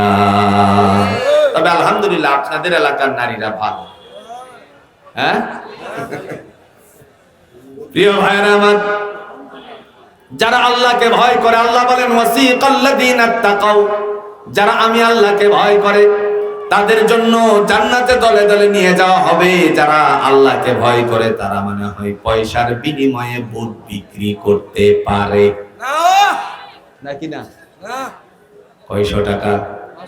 500। আপনি বলেন তো, একটা চীনা হাঁসের দাম কত? কথা কয় না? একটা চীনা হাঁসের দাম কত? একটা চীনা হাঁস আপনার ঘরে তার দাম হলো 1000, আর আপনি বিক্রি হলেন মাত্র 500। অথচ আপনার মর্যাদা আল্লাহর কাছে বেশি না চীনা হাঁসের মর্যাদা বেশি? এত সৃষ্টি করেছেন মহাব্বত করে আল্লাহ তাআলা মানুষকে, সেই মানুষ 500 টাকায় নির্বাচন আসলে পরে ভোটের মধ্যে বিক্রি হয়ে যায়, এরকম মানুষ আছে কিনা? আপনাদের এলাকায় মনে হয় থাকবে না? না আছে না? নির্বাচন তো আইই নাই, আছে বললে হবে না, মনে হয় থাকবে না নাকি না? থাকবে নাকি? ভোটের মধ্যে বিক্রি হওয়া যাবে না। আরেক শ্রেণীর মানুষ আছে, যেই প্রার্থী আসে তার কাছ থেকে 1500 করে খায়, ভোট তো একজন রেই দিমু, আছে কিনা? প্রার্থী হলো 5 জন। কয়জন? যারা কোন কয়জন? প্রার্থী হলো 5 জন। 5 জনের কাছ থেকে 500 টাকা করে নিছে, হলো কতজন? কত টাকা হইল? আর জোরে 2500 টাকা বিক্রি করলো নিজেকে। অথচ তার ঘরে একটা ছাগল আছে, এই ছাগলটার মূল্য হলো 10,000। কথা কন না? তাহলে বোঝা গেল ছাগলের মূল্য তার চেয়ে বেশি। কথা কয় না রে? যদি আল্লাহকে ভয় করত তাহলে সে নিজেকে বিক্রি করতে পারত না 5 জনের কাছে। আল্লাহ নবী সাইয়্যিদুল মুরসালিন আহমদ মুস্তাফা সাল্লাল্লাহু আলাইহি ওয়াসাল্লামের সাহাবী ঘোষণা দিয়ে বলছেন, আল কারিমু ইযা ওয়া'দা ওয়াফা, ভদ্র ওই ব্যক্তি যে অঙ্গীকার করার পরে তা পূর্ণ করে। ঠিক কিনা বলেন? এজন্য আমরা ভোটের মাঠে বিক্রি হব নাকি? আওয়াজটা কম হয়েছে কেন? একটু জোরসে মারেন তো, হবেন নাকি? যদি হন তাহলে বিচার দিব আল্লাহর কাছে। আমি না দিলেও প্রার্থীরা দিবে, প্রার্থীরা না দিলেও জোরে বলুন তো 2 কাঁধের ফেরেশতা লিপিবদ্ধ করবে কি করবে না? 2 কাঁধে ফেরেশতা, জোরে বলেন আসেনি? নাম কি? আরো জোরে কথা কয় না রে? আপনারা বলছেন কিরামান কাতিবিন, অথচ কোরআন শুরু থেকে শেষ পর্যন্ত খুঁজে খুঁজে আমি কিরামান কাতিবিন কোন ফেরেশতার নামই পাইলাম না। লাগছে নিফেস? কিরামান কাতিবিন কোন ফেরেশতার নাম না। আপনারা বলতে পারেন আমরা তো শুনছি ফাউলের কণ্ঠে, বাউলের কণ্ঠে শুনছি। কি শুনছেন? কিরামান কাতিবিন রোজা হাশরের দিন, কিরামান কাতিবিন রোজা হাশরের দিন আল্লাহর কাছে যেন করবে অভিযোগ, আমরা সেদিন বলবো ছিলাম ল্যাংটা বাবার লোক। নাউজুবিল্লাহ বলেন। এই অবস্থায় আপনারা বলতে পারেন না না আমরা এখানে শুনি নাই, কোরআন থেকে শুনছি। কি শুনছেন দেখেন।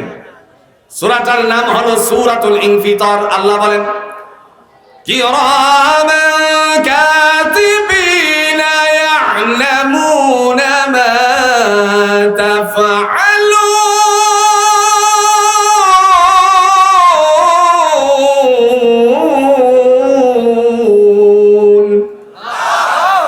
কে বলেছেন? কিরামান শব্দের অর্থ হলো সম্মানিত। কি? একটু জোরে কোন। কাতিবিন মানে লেখক সমূহ, তার মানে কিরামান কাতিবিন ফেরেশতার নাম আছে নাকি? সম্মানিত লেখক সমূহ, তোমরা কে কি করো না না করো তা লিপিবদ্ধ করার জন্য আমি আল্লাহ তোমার দুই কাঁধে ফিটিং দিয়েছি। সুবহানাল্লাহ বলেন। লেখার জন্য আল্লাহ কলম দিছেনি? আমি কি আপনাদেরকে বুঝাতে পারতেছি না নাকি? লেখার জন্য আল্লাহ কলম দিছেনি? খাতা মানে হয় দেয় নাই? আল্লাহর কাছে কোনো খাতা আছে নাকি? আরো জোরে। আল্লাহ কোরআন দিয়া বলেন, ওয়ামা আদরাকা মা ইল্লিয়ুন।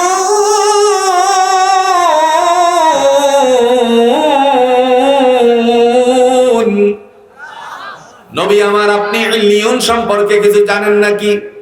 উত্তর নিজেই দিয়ে বললেন, কিতাবুম মারকুম, এটা হলো হিসাবের খাতা। তার মানে খাতাও আছে, কলমও আছে। যদি বুটের দরবারে গিয়ে বিক্রি হয়ে যায়, তাহলে দুই কাঁধের ফেরেশতা লিখে রাখছে কি রাখবে না? দুনিয়ার কেউ না দেখতে পারে, কিন্তু দেখবে কে? আরো জোরে বলেন, কে? আপনি যে দলই করেন বিক্রি হবেন না। রাজি আছেন তো ইনশাআল্লাহ? বিক্রি হবেন না। বুটের মাঝে বিক্রি হওয়া যাবে না। আরেক শ্রেণীর মানুষ আছে, মোমবাতি জ্বালায় বসে থাকে। রাত্রে কি করে? যেন বুঝতে পারে সজাগ আছে বিড়ি নেওয়ার লাগিয়া। কথা কয় না রে? বিড়ি নেওয়ার লাগিয়া লোক আছে না নাই? আরো জোরে আছে কিনা বলেন। আরে হাই রে, বিড়ি আর বিড়ি, কি যে বিড়ি। আপনাদের কথা বাদ দিলাম। আমি ভোটের আগে, এই চেয়ারম্যানই ভোটের আগে গ্রামে যখন গিয়েছিলাম, তখন গ্রিলের ফাঁক দিয়ে সকালবেলায় দেখি বিড়ির প্যাকেট ভর্তি। আমি সকালে জিজ্ঞেস করলাম একজনরে, বিড়ি কেন দিছে রে? হ্যাঁ কই, সবাই খাইবো, আপনি কি তা করতা? কথা কন, বিড়ি আসেনি? বিড়ি খাওয়া বন্ধ করবেন। কথা কয় না। বিড়ি ছাড়বেন তো? কারা কারা বিড়িটা ছাড়তে পারবেন? একটু আল্লাহর হাতটা দেখাইছে। একটু আনে উঠাইছে, অল্প উঠাইছে। জোরে উঠান, আল্লাহ কবুল করো। সর্বনাশ। বিড়ি খাওয়া ছাড়বে না, তার কারণ টয়লেটে গেলে টয়লেট হয় না, পুরা টয়লেট বিড়ির ফুটকি দিয়া ভরে রয়েছে। এরকম মানুষ আছে কিনা বলেন? বিড়ি আর বিড়ি। বিড়ির একটা গজল আছে, কমনি, রাগ করবেন তো? বিড়ির গায়ে লেখা আছে, সিগারেটের গায়ে ক্যান্সারের হওয়ার সম্ভাবনা আছে। কেউ টানে গোল্লিপ, কেউ টানে বেনসন, কেউ বা টানে পালমাল। আসেনি? একটা টান দিয়া সুট টান মারছে, ফু করে উড়াইয়া দিছে। কথা কন নাকি? আমার একজন জিজ্ঞেস করতেছে, হুজুর আমি 500 টাকা পাইছি, এখন কি করব? আমি তাদের সঠিক নিয়ম বলে দিলাম। সে বলছে, এত নিয়ম পালন করা কি সম্ভব? একটা কাজ করলে কেমন হয়? আমি বললাম, কি কাজ? 300 টাকা বিড়ি খেয়ে উড়াইয়া দিব, আর 200 টাকা ফকির মিসকিনকে দান করে দিব। হয় না? বুঝলেন? মানে বিড়ি তো ধোঁয়া উড়াইয়া দিব, এটা তো আমি খাচ্ছি না। এরকম বিড়ি খাওয়ার লোক আপনাদের এলাকায় থাকলে, বন্ধু, ক্ষেতের জমিনে কাজ করবেন, ঠান্ডা লাগে, বিড়ি টান দিলে শরীরটা গরম হয়। আপনাদের ভাষা আমি বুঝি, কিন্তু আপনার শরীরটা যে নষ্ট হয়ে যাচ্ছে, একবার একটু বুঝার চেষ্টা করবেন। কেউ টানে গোল্লিপ, কেউ টানে বেনসন, কেউ বা টানে পালমাল। মদ গাঁজা হিরোইন নিশিরাতে খেয়ে কেউ রাস্তায় করে টালমাল। ডিগবাজি খাই হাই, দিনে দিনে বদলাই এই মানুষের হালচাল। ডিগবাজি খাই হাই, দিনে দিনে বদলাই এই মানুষের হালচাল। ওরা শয়তানের দলবল, ওরা ইবলিসের দলবল। না, রাগ করে লেছে। ধূমপান বিষপান জানে না কোনজন, এই কথাটার মানে জেনে শুনে আরো বেশি বেশি করে আবুল বিড়ি টানে। আপনাদের এলাকায় কোন বিড়ি চলে? সালাম। ধূমপান বিষপান জানে না কোনজন, এই কথাটার মানে জেনে শুনে আরো বেশি বেশি করে সালাম বিড়ি টানে। মদ আর গাঁজা খাওয়া, শুধু ঘুষ দেওয়া নেওয়া ইসলামে হারাম। রাহাজানি অন্যায় জুলুম যাতনা নয় মুসলমানের কাম। ওরা ধনে বলে সবল, ওরা ধনে বলে সবল, ওরা নামায়া কামের দল, ওরা শয়তানের দলবল, ওরা ইবলিসের দলবল। রাগ করে লাইছেন গো বন্ধু, রাগ করবেন না। কল্যাণের স্বার্থে আপনি যে বিড়ি খাইয়া সালাম ফিরান, আপনার পাশের যে মুসল্লি আছে এই মুসল্লি তো আপনার জন্য কষ্ট পায়। কথা কোন নাকে? খবরদার, একটা একটা করে ছাড়েন, পুরাটা ছাইরেন না। এক প্যাকেট সারা দিন লাগলে একটা কমাবেন, পারবেন না? খান, আমি নিষেধ দিছি না তো, না খাওয়া নিষেধ দিছি, একটা কমাইতে বলছি। এর পরের দিন আর একটা কমান, এর পরের দিন আর একটা কমান, সপ্তাহে 5টা খান, এর পরের সপ্তাহে আরো 2টা কমান। এইভাবে দেখবেন একটা একটা করে কমে গেছে।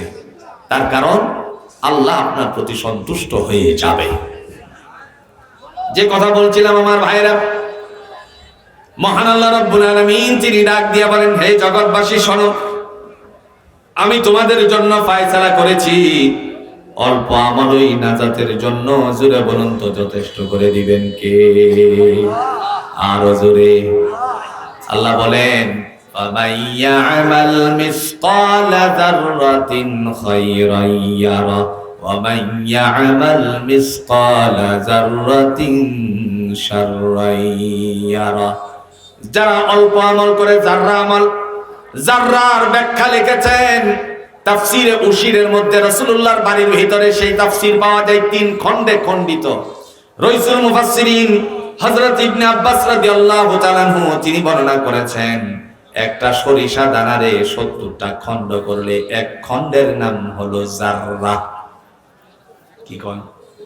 আচ্ছা আপনারা বলেন তো, একটা সরিষার দানা আমি যদি এখানে ফিকে মারি, এই ঘাসের মধ্যে, বনের মধ্যে, আপনাদের খেরের মধ্যে পড়ে যায়, জোরে বলুন খুঁজে পাওয়া যাবে নাকি? সরিষা দানা খুঁজে পাবেন না। আর এই সরিষা দানার 70 খণ্ডের এক খণ্ডের নাম হলো যাররা। নবী আরবি সাল্লাল্লাহু আলাইহি সাল্লাম বলেন, এতটুকু যদি তোমার নেক আমল থাকে, দয়াময় আল্লাহ রাব্বুল আলামিন এই নেক আমল তোমার আমল নামায় উঠাইয়া দিবেন। আল্লাহ পাক রব্বুল আলামিন তিনি এরপরে ডাক দিয়ে বলেন, ওয়া আকামুস সালাত। জান্নাতি হলো তারা যারা দুনিয়ার জমিনে নামাজ কায়েম করে। স্বামী নামাজ পড়ে, স্ত্রী পড়ে না, এরকম মানুষ আসেনি? আছে।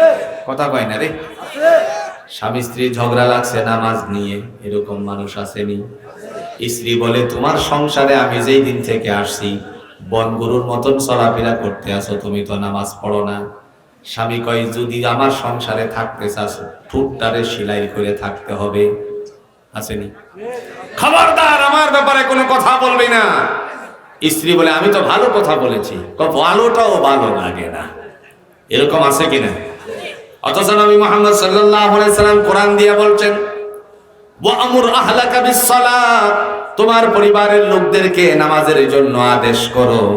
যারা এই আদেশের সাথে সম্পৃক্ত হয়, আল্লাহ তাদেরকে জান্নাতের মেহমান বানায়া দিবেন। আল্লাহ রাব্বুল আলামিন তিনি ডাক দিয়ে বলেন, যারা আমাকে ভয় করে তাদেরকে দলে দলে জান্নাত দেওয়া হবে। যখন দরজার সামনে যাবে সমস্ত দরজাগুলো খুলে দেওয়া হবে। আবার আল্লাহ বলবেন, ওয়াকালা লাহুম খাজানাতুহা, ভিতরের যে নিয়ামতগুলো আছে সবগুলো হলো তোমাদের। সালামুন আলাইকুম তিবতুম ফাদখুলুহা খালিদিন, প্রবেশ করো শান্তির ঘরে অনন্তকালের জন্য। সুবহানাল্লাহ বলছেন। এই সময় আপনি জান্নাতে ঢোকার জন্য পাটা এরকম উঠাবেন, চৌকাট পার হবে। উঠানোর সাথে সাথে মনে পড়ে যাবে, বান্দা এবার একটা আওয়াজ তুলবে। আল্লাহ পাক রব্বুল আলামিন কোরআনুল হাকিমের মাধ্যমে ঘোষণা দিয়েছেন, বান্দা বলবে, وقالوا الحمد لله الذي صدقنا وعده وأورثنا الأرض نتبوأ من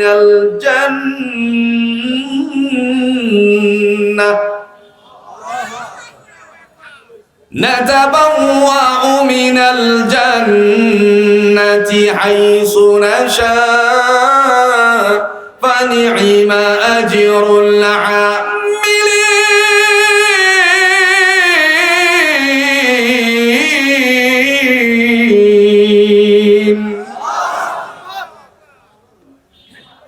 গত 2 বছর আগে বলছিলাম মুড়ি যদি আওয়াজ না করে, এই মুড়িরে আপনারা কি মুড়ি বলেন একটু জোরে? আচ্ছা কোন ফুতাইল মুড়ি দিয়ে ইফতার কি খুব সুস্বাদু হয়? একটু জোরে বলেন না, কে সুস্বাদু হয়? যদি মসজিদে দেওয়া হয় বলবে যে কোন কৃপণের ঘর থেকে দিল রে, কথা কোন না কে? আল্লাহ বলেন কালিমাতুল্লাহি হিয়াল উলিয়া, আমি আল্লাহর নামের আওয়াজ হবে উচ্চ কণ্ঠে, যাদের কণ্ঠ থেকে বেরিয়ে আসবে মুফাসসিরিন ইকরামগণ বলেন তাদের দাম বাড়িয়ে দেওয়া হবে। তাহলে তাকবীর কি আসতে না জোরে? তাকবীর। বীর মুসলমান, বীর মুসলমান ধরো আল কোরআন, বীর মুসলমান ধরো আল কোরআন, ফিরায়ে আনো সেই হারানো সম্মান। নারায়ে তাকবীর, আল্লাহু আকবার, নারায়ে তাকবীর, আল্লাহু আকবার। বীর মুসলমান ধরো আল কোরআন, বীর মুসলমান ধরো আল কোরআন, ফিরায়ে আনো সেই হারানো সম্মান। নারায়ে তাকবীর, আল্লাহু আকবার, লিল্লাহি তাকবীর, আল্লাহু আকবার, লিল্লাহি তাকবীর। মারহাবা, আওয়াজ আছে। গত কুরবানি ঈদে গাবতলী মাঠে ক্যামেরাম্যান কম যায় না বেশি যায়? কথা কয় না? অনেক ক্যামেরাম্যান যারা কুরবানির হাট নিয়ে ভিডিও করে, আর আপনাদের সামনে যে ক্যামেরাম্যান তারা আল্লাহর কোরআন জাতির সামনে পৌঁছানোর জন্য কাজ করে। আল্লাহ তাদেরকে কোরআনের জন্য কবুল করুক। আরো জোরে বলেন আমিন। এক ক্যামেরাম্যান গিয়ে বলতেছে, দাঁড়িয়ে আছে তো, হে ভাই আপনি যে গরু বিক্রি করার জন্য আসছেন, আপনার দলের লোক কয়জন? আছে কয়েকজন। আপনি যদি আওয়াজ দেন তাহলে কি তারা এই আওয়াজের উত্তর দিবে? হ্যাঁ দিবে না কেন? কত একটা আওয়াজ দেন তো। পরে সে কি আওয়াজ দিবে? ডাক মারছে, নারায়ে তাকবীর। ক্যামেরাম্যান কই সর্বনাশ ভাই, আরেকবার দেনছে। পরে আরেকবার দিছে। আরেকবার দেওয়ার পরে হাটের মধ্যে যারা ছিল ক্রেতা বিক্রেতা সব একসাথে মারছে আল্লাহু আকবার। তাহলে এই আওয়াজটা এমন একটা আওয়াজ যে আওয়াজে কাফেরের ভিতরে, কাফেরদের অন্তরের ভিতরে থরথর করে কাঁপুনি শুরু হয়ে যেত। এজন্য আমরা এই আওয়াজ কি ভুলে যাব? কথা কন্যাকে ভুলে যাব? যদি ভুলে যাই তাহলে আমাদের উপরে আবার নতুন চাইল খেলা শুরু করবে। প্রফেসর ইউনুস, ডক্টর ইউনুস হলো নীরব ঘাতক। কি কথা কন্যা রে? নীরব ঘাতক। কেমন দেখেন, সব দলের লোকদেরকে নিয়ে যায়, কিছুদিন পর পর নিয়ে গেছে, নেওয়ার পরে সবার মত শুনছে, শোনার পরে উনি খালি নীরবে নীরবে শুনছে। এদের মধ্য থেকে কিছু কিছু কাজ করছে, তারা জানে না, কিন্তু নীরবে কাজ করে গেছে।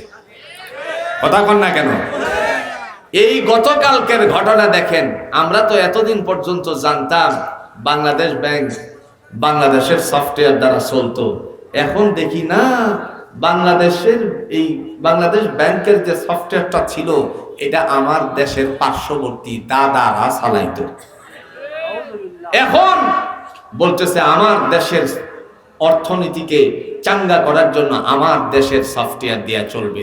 আলহামদুলিল্লাহ কইতেন না? এখন দাদা তো দিল্লির কষায়, গুজরাটের কষায়, মোদি কেটলিওয়ালা হাত দিছে গালে। কথা কয় না কে? ওরা আমাদেরকে পেঁয়াজ দিবে না বলেছিল। আমরা সেদিন বলেছিলাম বুবু আমাদেরকে পেঁয়াজ সারা রান্না করে খাওয়াইয়া গেছে। কথা কয় না? পেঁয়াজ ছাড়া রান্না করে খাওয়াই নাই। বলছে 250 টাকা কেজি পেঁয়াজ, আমার রান্নাঘরে পেঁয়াজ লাগে না, আমি পেঁয়াজ ছাড়া রান্না করি। পরে যখন ছাত্র জনতার গণ অভ্যুত্থানের পরে আপম জনতা তাদের সাথে মিশ্রিত হয়ে সকল মানুষেরা রাস্তায় নেমে পড়লো, তখন দেখা গেল ফ্রিজ খোলার পরে পেঁয়াজের বাটা, আদা বাটা, রসুন বাটার কোনো কমতি ছিল না। আমরা বলছি পেঁয়াজ ছাড়া রান্না আমরা শিখছি। এখন ভারতের মাটিতে আপনার পেঁয়াজের নিয়ে তামাশা শুরু হয়ে গেছে। 22 রুপি করে কেনা পড়ছে, পরিবহন খাত সহ 22 রুপি। এখন এটা 2 রুপি দিয়েও বিক্রি হয় না। 70 লক্ষ টাকা, 1.5 কোটি টাকা এক একজনের লস হচ্ছে। আমরা মনে মনে চিন্তা করছি, আমাদেরকে চিকিৎসা দিবা না বলছিলা, চিকিৎসার জন্য আমরা আর ওই দেশে যাই না। আমার দেশের আপোষহীন নেত্রী, তিনবারের জনতার নেত্রী, তিনি বাংলাদেশেই চিকিৎসা নিয়েই আছেন। কথা কন না কে? ইতিপূর্বে আপনারা লক্ষ্য করেছিলেন বাংলাদেশ জামাত ইসলামীর কেন্দ্রীয় আমির ডক্টর শফিকুর রহমান আল্লাহর বান্দা বক্তব্য দিতে গিয়ে তার অবস্থাটা হয়েছিল এখানে পড়ে যাওয়া, পরে চিকিৎসা করা হয়েছে বাংলাদেশের মাটিতেই, বহির্বিশ্বে নেওয়া হয় নাই।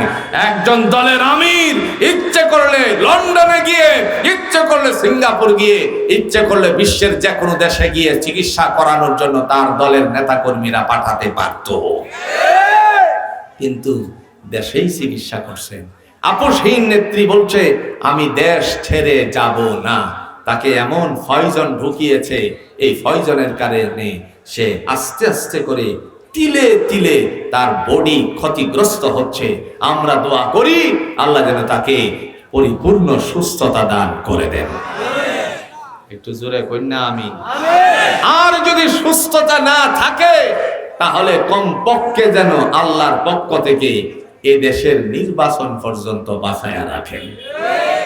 কারণ সিলকাওয়া উঠতেছে, কথা বুঝেন নাই? সিলকাওয়া কি করতেছে? উড়াউড়ি করতেছে।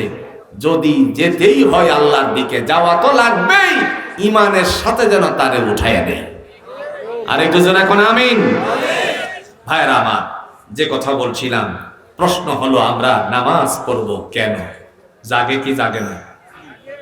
কথা বল না, জাগে কি জাগে না? আল্লাহরে প্রশ্ন করি, আল্লাহ নামাজ পড়বো কেন? আল্লাহ কই উত্তরে সূরাতুজ জুমারের 11 নম্বর আয়াতটা তোমরা দেখো, এই কারণে নামাজ পড়বা। কুল ইন্নী উমিরতু আন আ'বুদাল্লাহা মুখলিসান লাহুদ্দিন।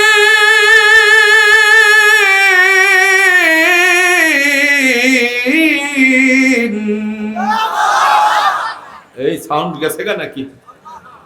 চিন্তা করতেছে যে জুড়ে টান মারে মাইকের কয়েল যদি কেটে দেয়, এর জন্য সাউন্ড কমায় দিছে। বয়সটা কিন্তু আগের নাই, এখন তো বয়স হয়েছে। এক টানে 14 মাইকের ইউনিট কেটে গেছে। দৌড়ায় আইসা আমারে বলতেছে, হুজুর দিবে কয় টাকা? আপনি কি কামটা করলেন? এই বয়স কি আর আছে ভাই? আপনি সাউন্ড কমায়েন না। আল্লাহ বলেন, কুল, ও নবী আপনি বলুন, ইন্নী উমিরতু, আমি আদিষ্ঠিত হয়েছি, আন আ'বুদাল্লাহা মুখলিসান লাহুদ্দিন, নিষ্ঠার সাথে কেবল আল্লাহর গোলামি করার জন্য। সূরাতুজ জুমারের 11 নম্বর আয়াতে আল্লাহ বলছেন, এই কারণে তোমরাও আমার গোলামি করবা। কে বলেছেন? আমার নবী যেহেতু আমাকে মানছে, আমার পায়ে সেজদা করেছে, তোমাদের দায়িত্ব হলো আমি আল্লাহর পায়ে সেজদা করা। আচ্ছা, কোন সেই আল্লাহর পায়ে সেজদা ছাড়া পশ্চিমকালে কোনো মানুষ আল্লাহর কাছে প্রিয় হতে পারছে? একটু জোরে বলেন, হতে পারছে? পারে না। আজকের এই বাওয়াইখোলা ইয়াকুবিয়া দাখিল মাদ্রাসায় আপনাদের সন্তানেরা পড়াশোনা করছে, আপনাদের ভাতিজা পড়াশোনা করছে। ওরা যদি বাংলাদেশের একজন সুনাম ধন্য আলেমে দ্বীন আল্লামা দেলোয়ার হোসেন সাইদি রাহিমাহুল্লাহ তাআলা আনহুর মতো হয়, তাহলে বাওয়াইখোলার এই প্রতিষ্ঠানের ইজ্জত বলন্দ হবে কি হবে না? কথা বলেন না কেন? বলন্দ হবে কি হবে না? সম্পত্তির দোহাই দিয়ে, সন্তানাদির দোহাই দিয়ে আল্লাহর শরণ থেকে দূরে সরার কোনো অপশন নাই। কে বলেছেন? একটু জোরে বলেন, কে বলেছেন? সূরাতুল মুনাফিকুনের আল্লাহ পাক 2 নম্বর পৃষ্ঠার মধ্যে বলেন, ইয়া আইয়ুহাল্লাযীনা আমানু লা তুলহিকুম আমওয়ালুকুম ওয়ালা আওলাদুকুম আন যিকরিল্লাহ ওয়া মান ইয়াফআল যালিকা ফাউলাইকা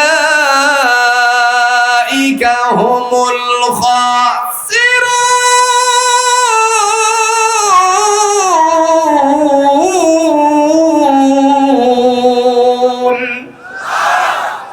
কার কথা? আল্লাহ বলেন ইয়া আইয়ুহাল্লাযীনা আমানু, হে বিশ্বাসীরা, লা তুলহিকুম, তোমাদেরকে যেন ধ্বংস না করে দেয়, আমওয়ালুকুম, সম্পত্তি, ওয়ালা আওলাদুকুম, এবং সন্তানাদি, আন যিকরিল্লাহ, আমি আল্লাহর স্মরণ থেকে, ওয়া মান ইয়াফআল যালিকা ফাউলাইকা হুমুল খাসিরুন। সম্পত্তি আর সন্তানাদির কারণে যারা আমার স্মরণ থেকে দূরে সরে যায় তারা ক্ষতিগ্রস্ততার তালিকাভুক্ত হয়ে যায়। যদি আপনি জমিনে কাজ করতে গিয়ে নামাজ না পড়েন তাহলে জবাব দিতে হবে কার কাছে? একটু জোরে বলেন। আল্লাহর কাছে। আপনার সম্পত্তি আপনাকে দূরে সরিয়ে দিয়েছে। ওয়ালা আওলাদুকুম, এবং সন্তানাদি, যদি সন্তানদের মোহে পড়ে, অনেক সময় মায়েরা বলে যে সন্তানে প্রস্রাব করে দিয়েছে, কেমনে নামাজ পড়ি, এরকম বলে কি বলে না? আমার মায়েদেরকে বলি, বোনদেরকে বলি, 1450 বছর আগে আল্লাহ রাব্বুল আলামিন তিনি তার কিতাব কোরআনুল হাকিমের মধ্যে উল্লেখ করে দিয়ে বলেন, ওয়ালা আওলাদুকুম, তুমি তোমার সন্তানাদির কারণে যদি আমার স্মরণ থেকে দূরে সরে যাও, জেনে রাখো প্রস্রাবের অজুহাত দিয়ে আমার কাছে তুমি নামাজ থেকে বিরত থাকার অধিকার নাই। তার মানে সর্ব অবস্থায়, জোরে বলুন তো, হুকুম পালন করতে হবে কার? একমাত্র আল্লাহ নারীদেরকে কিছু সময়ের জন্য ছাড় দিয়েছেন, সর্ব অবস্থার মধ্য থেকে কিছু সময় ছাড় দিয়েছেন। যেই নারী আল্লাহর বান্দি অপবিত্র হয়ে যায় মাসের মধ্যেই, মাসের অপবিত্রতা বুঝেন তো, কথা বল না কেন? যারা মাসে মাসে অপবিত্র হয়, অর্থাৎ ঋতুবর্তী হয়, আল্লাহ রাব্বুল আলামিন তিনি ডাক দিয়ে বলেন, হে জগতের মানুষেরা, সেই সময়টা শুধু তোমার জন্য আমার পক্ষ থেকে ছাড় দেওয়া হলো।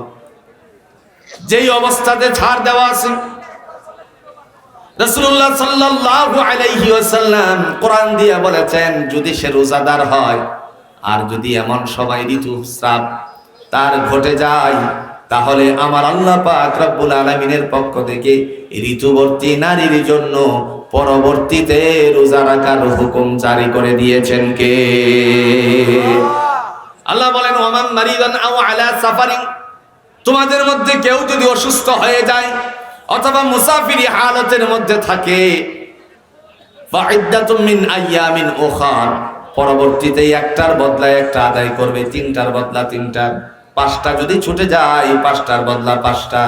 তার মানে স্পষ্টতর হয়ে গেল, ইসলাম মানুষকে শান্তি দিয়েছে, ইসলামের বাইরে কোনো সময় শান্তি হতে পারে না। ঠিক না বলেন?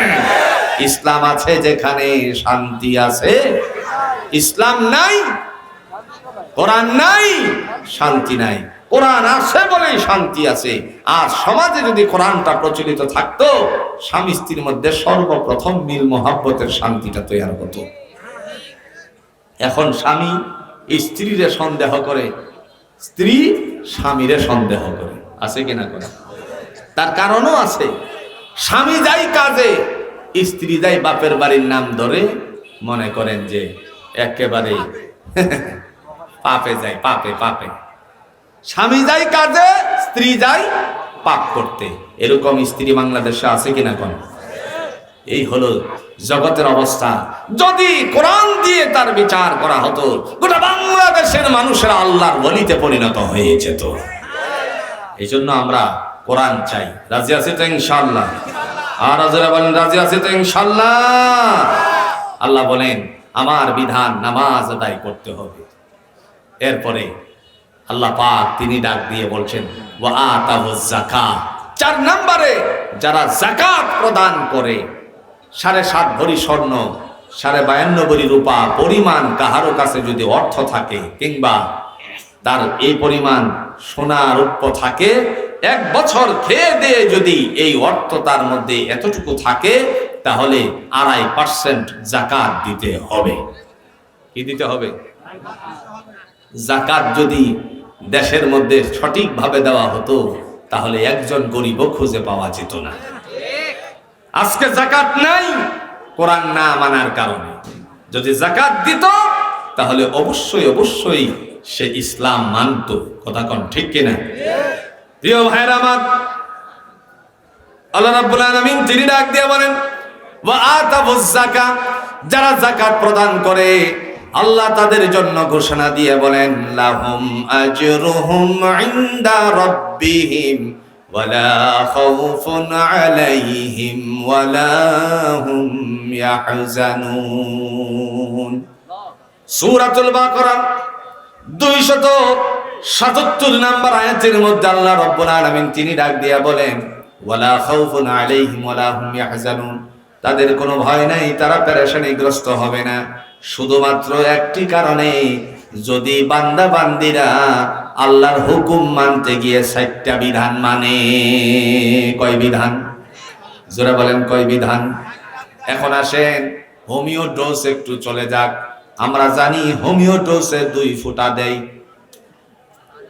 কথা কয় না? হোমিও ডোজ কয় ফোঁটা? ডিস্টিল ওয়াটার, পানির মধ্যে 2 ফোঁটা দিছে, দিয়ে 2টা ঝাঁকি মারছে। ঝাঁকি মেরে বলছে 200 শক্তি। আপনি 2 ফোঁটা করে বা 3 ফোঁটা করে সকালে, রাতে, এরপরে দুপুরে 3 বেলায় খাবেন। খাবার পরে কয় ফোঁটা? কথা কয় না, কয় ফোঁটা? 2 ফোঁটা। এইরকম করে ঝাঁকি মারছে। এই যে হোমিও ডোজ আস্তে আস্তে করে কাজ করে। এতক্ষণ পর্যন্ত যত আলোচনা করা হলো, মনে করেন এই 1.5-2 ঘন্টা যাবত আপনাদের সামনে যতটুকু আলোচনা করা হলো, এতটুকু আলোচনা মাথায় থাকতেও পারে, চলেও যেতে পারে। কারণ আপনাদের আলোচক তো মাশাআল্লাহ একেবারে সারা রাত্রে, কথা কয় না, সারা রাত্রের আলোচক সেহেতু আপনাদের মাথায় থাকতেও পারে, নাও থাকতে পারে। আমি আপনাদেরকে 2 মিনিটের একটা ওয়াজ দিয়া যাই। কয় মিনিটের? এটাই হলো হোমিও ডোজ। আমি যদি জিজ্ঞেস করি গোলাম রব্বানী কি কি কথা বলেছে, আপনাদের এখানে প্রায় 85% মানুষ বলতে পারবেন না। কথা কয় না, না ভুল বলছি? আমি যদি জিজ্ঞেস করি গোলাম রব্বানী আলোচনার শুরুতে কোন কোরআনের আয়াতটা পড়েছিল, এখানে প্রায় 95% মানুষ বলতে পারবেন না। কথা বুঝেন নাই? আবার এটা বলার অর্থ হলো, আমার পরে জহুরুল ইসলাম খান ভাই কথা বলবেন, আপনাদের জনতার নেতা কথা বলবেন, উনি কোন আয়াতটা পরে এই আয়াতটা অন্তরে কুট করে রাখবেন, বাড়িতে গিয়ে মিলাইবেন। যদি না মিলে জহুরুল ভাইরে জিজ্ঞেস করবেন, হুজুর আপনি যে কথাটা বলছেন আয়াতের তো মিলে নাই, তাইলে আগামী দিনে আপনাদেরকে ভালো ভালো বলবে না? কথা কন্যাকে ভালো ভালো বলবে না? আমি আপনাদেরকে সূরাতুল বাকারার 277 নাম্বার আয়াত দিয়ে কথা বোঝানোর চেষ্টা করেছি। আল্লাহ বলেন 4টা কাজ করলে, কয় কাজ? 4 কাজ করলে আল্লাহ তাদেরকে পেরেশানি মুক্ত রাখবেন। 1 নাম্বার, ইন্নাল্লাযীনা আমানু, আল্লাহ বলেন ইয়া আইয়ুহাল্লাযীনা আমানু, হে বিশ্বাসীরা যারা ঈমান এনেছো, ওয়া আমিলুস সালিহাত, ঈমান আনার পরে বসে থাকো নাই, নেক কর্ম করেছো, ওয়া আকামুস সালাহ, যারা নামাজ কায়েম করেছো, ওয়া আতাবুজ যাকাত, আর 4 নম্বরে যারা যাকাত প্রদান করেছো, আল্লাহ বলেন লাহুম আজরুহুম ইনদা রাব্বিহিম, আমার পক্ষ থেকে রয়েছে তোমাদের জন্য বিনিময়, ওয়ালা খাউফুন আলাইহিম ওয়ালা হুম ইয়াহজানুন, তোমাদের কোনো ভয় নাই, তোমাদের কোনো পেরেশানি নাই। ওয়াজ হইছে? কথা কন না কে? ওয়াজ হইছে? এই 1 মিনিট 2 মিনিটের ওয়াজই হলো হোমিও ডোজ। এটারে ভেঙ্গে ভেঙ্গে ভেঙ্গে ভেঙ্গে যদি 2 ঘন্টা না নেই, তখন সুপার সাহেব হুজুর বলবে কি তার লাগিয়া আপনি কিশোরগঞ্জের তাইছুন। কথা বুঝেন নাই? আপনারাও বলবেন এত দূর থেকে আমাদের এই পুরান মানুষকে আনার কোনো প্রয়োজন ছিল? এই জন্য আসল কথা কিন্তু 1 মিনিটের ওয়াজ। আসল কথা কয় মিনিটের? 1 মিনিটের ওয়াজ। আল্লাহ কোরআন দিয়ে ডাইরেক্ট কথা বলেছেন। ওই সমস্ত মানুষের কোনো পেরেশানি নাই, তারা চিন্তিত হবে না। তারা কারা? যারা ঈমান আনছে কার উপরে? এখন আল্লাহর উপরে ঈমান আই নাকি গাছের পূজা করা যাবে? মাছের পূজা করা যাবে? মাজারে গিয়ে মাছের খাবার দেওয়া যাবে? চিংড়ি মাছ খাওয়ানো যাবে? আল্লাহর উপরে ঈমান এনে কি সন্তান গিয়ে কোনো মাজারে চাওয়া যাবে? আল্লাহর কাছে চাইতে হবে। এরপরে আল্লাহ পাক রব্বুল আলামিন তিনি বলেন ওয়া আমিলুস সালিহাত, নেক কর্ম করছে, 5 ওয়াক্ত নামাজ, যাকাত দিছে, হজ করছে, রোজা রাখছে, মানুষের হক নষ্ট করে নাই, পরের জমিনের আইল কাটে নাই, নিজের জমিনের ধান নিজে খাইছে, চাইল বানায়া ভাত খাইছে, আত্মীয় স্বজনকে দাওয়াত দিয়ে এনে খাওয়াইছে, রাস্তার ঘাট তৈরি করছে, মসজিদ মাদ্রাসায় কিছু পয়সা করে দিছে। আপনাদের তো মাশাআল্লাহ, আমি মাঝে মধ্যে আপনাদের এই বাওয়াইগুলার কথা বাংলাদেশের বিভিন্ন জায়গায় বলি যে মারহাবা, ওনাদের মানুষেরা কত দানশীল, একটা মহিষ পর্যন্ত দিয়ে দেয়। কথা কন নাকি? হ্যাঁ, হারানো মহিষ পাইবেন ইনশাআল্লাহ। এখনো পাই নাই? আচ্ছা, পাবেন না ইনশাআল্লাহ। শাহিনুর রহমান মোল্লা তার বেটা অসুস্থ, বড় পেয়ে। আচ্ছা, শাহিনুর রহমান মুন্না তার বেটা অসুস্থ, 1000 টাকা দিয়েছেন। আল্লাহ কবুল করুক, সকলে বলুন আমিন। হারানো মহিষটা আপনাদের কাছে দাবি দিয়ে গেলাম। অবশ্যই অবশ্যই এটা হুজুরে বলবে, জহুরুল ভাই বলবেন, অবশ্যই অবশ্যই এই হারানো মহিষ আপনাদের কাহারো কানে যদি খবর আসে তাহলে এটা ফেরত দিয়ে যাবেন। বন্ধু, প্রতিষ্ঠানের এই গলি খাইয়া আপনি হজম করতে পারবেন না, আপনার 14 পুরুষের কোনো না পুরুষ বিকলম্ব হবে। আমি ডাইরেক্ট বলে গেলাম, যদি না হয় আমি মরে গেলে কয় বক্তি উঠাইয়া, বুঝেন নাই? একেবারে 100% 14 পুরুষের কেউ না কেউ বিকলম্ব হবে, প্রতিবন্ধী হবে।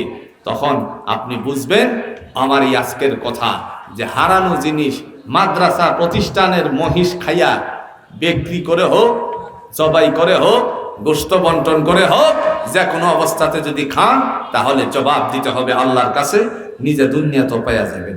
সুতরাং আমি আশা করব যদি কাহারো নজরে পড়ে, যেহেতু মাইকের আওয়াজ দূর দূরান্ত পড়ছে, আপনারা মহিষটা দিয়ে যাবেন। বেশি বলা যাবে না। এই যে দেখেন এই ক্ষেপণাস্ত্র খাড়ায় রয়েছে, এই ক্ষেপণাস্ত্র বিরাট দিকে ঘুরতে থাকবে। ওই যে বাউইকলার মহিষ হারায় গেছে, আর হুজুররা 12 বড় করে জুড়ে জুড়ে বলতে আছে মহিষ তো আর ফেরত আসে না। আমি আশা রাখছি যে আপনাদের মহিষ ফেরত আসবে ইনশাআল্লাহ। আল্লাহ কবুল করুক।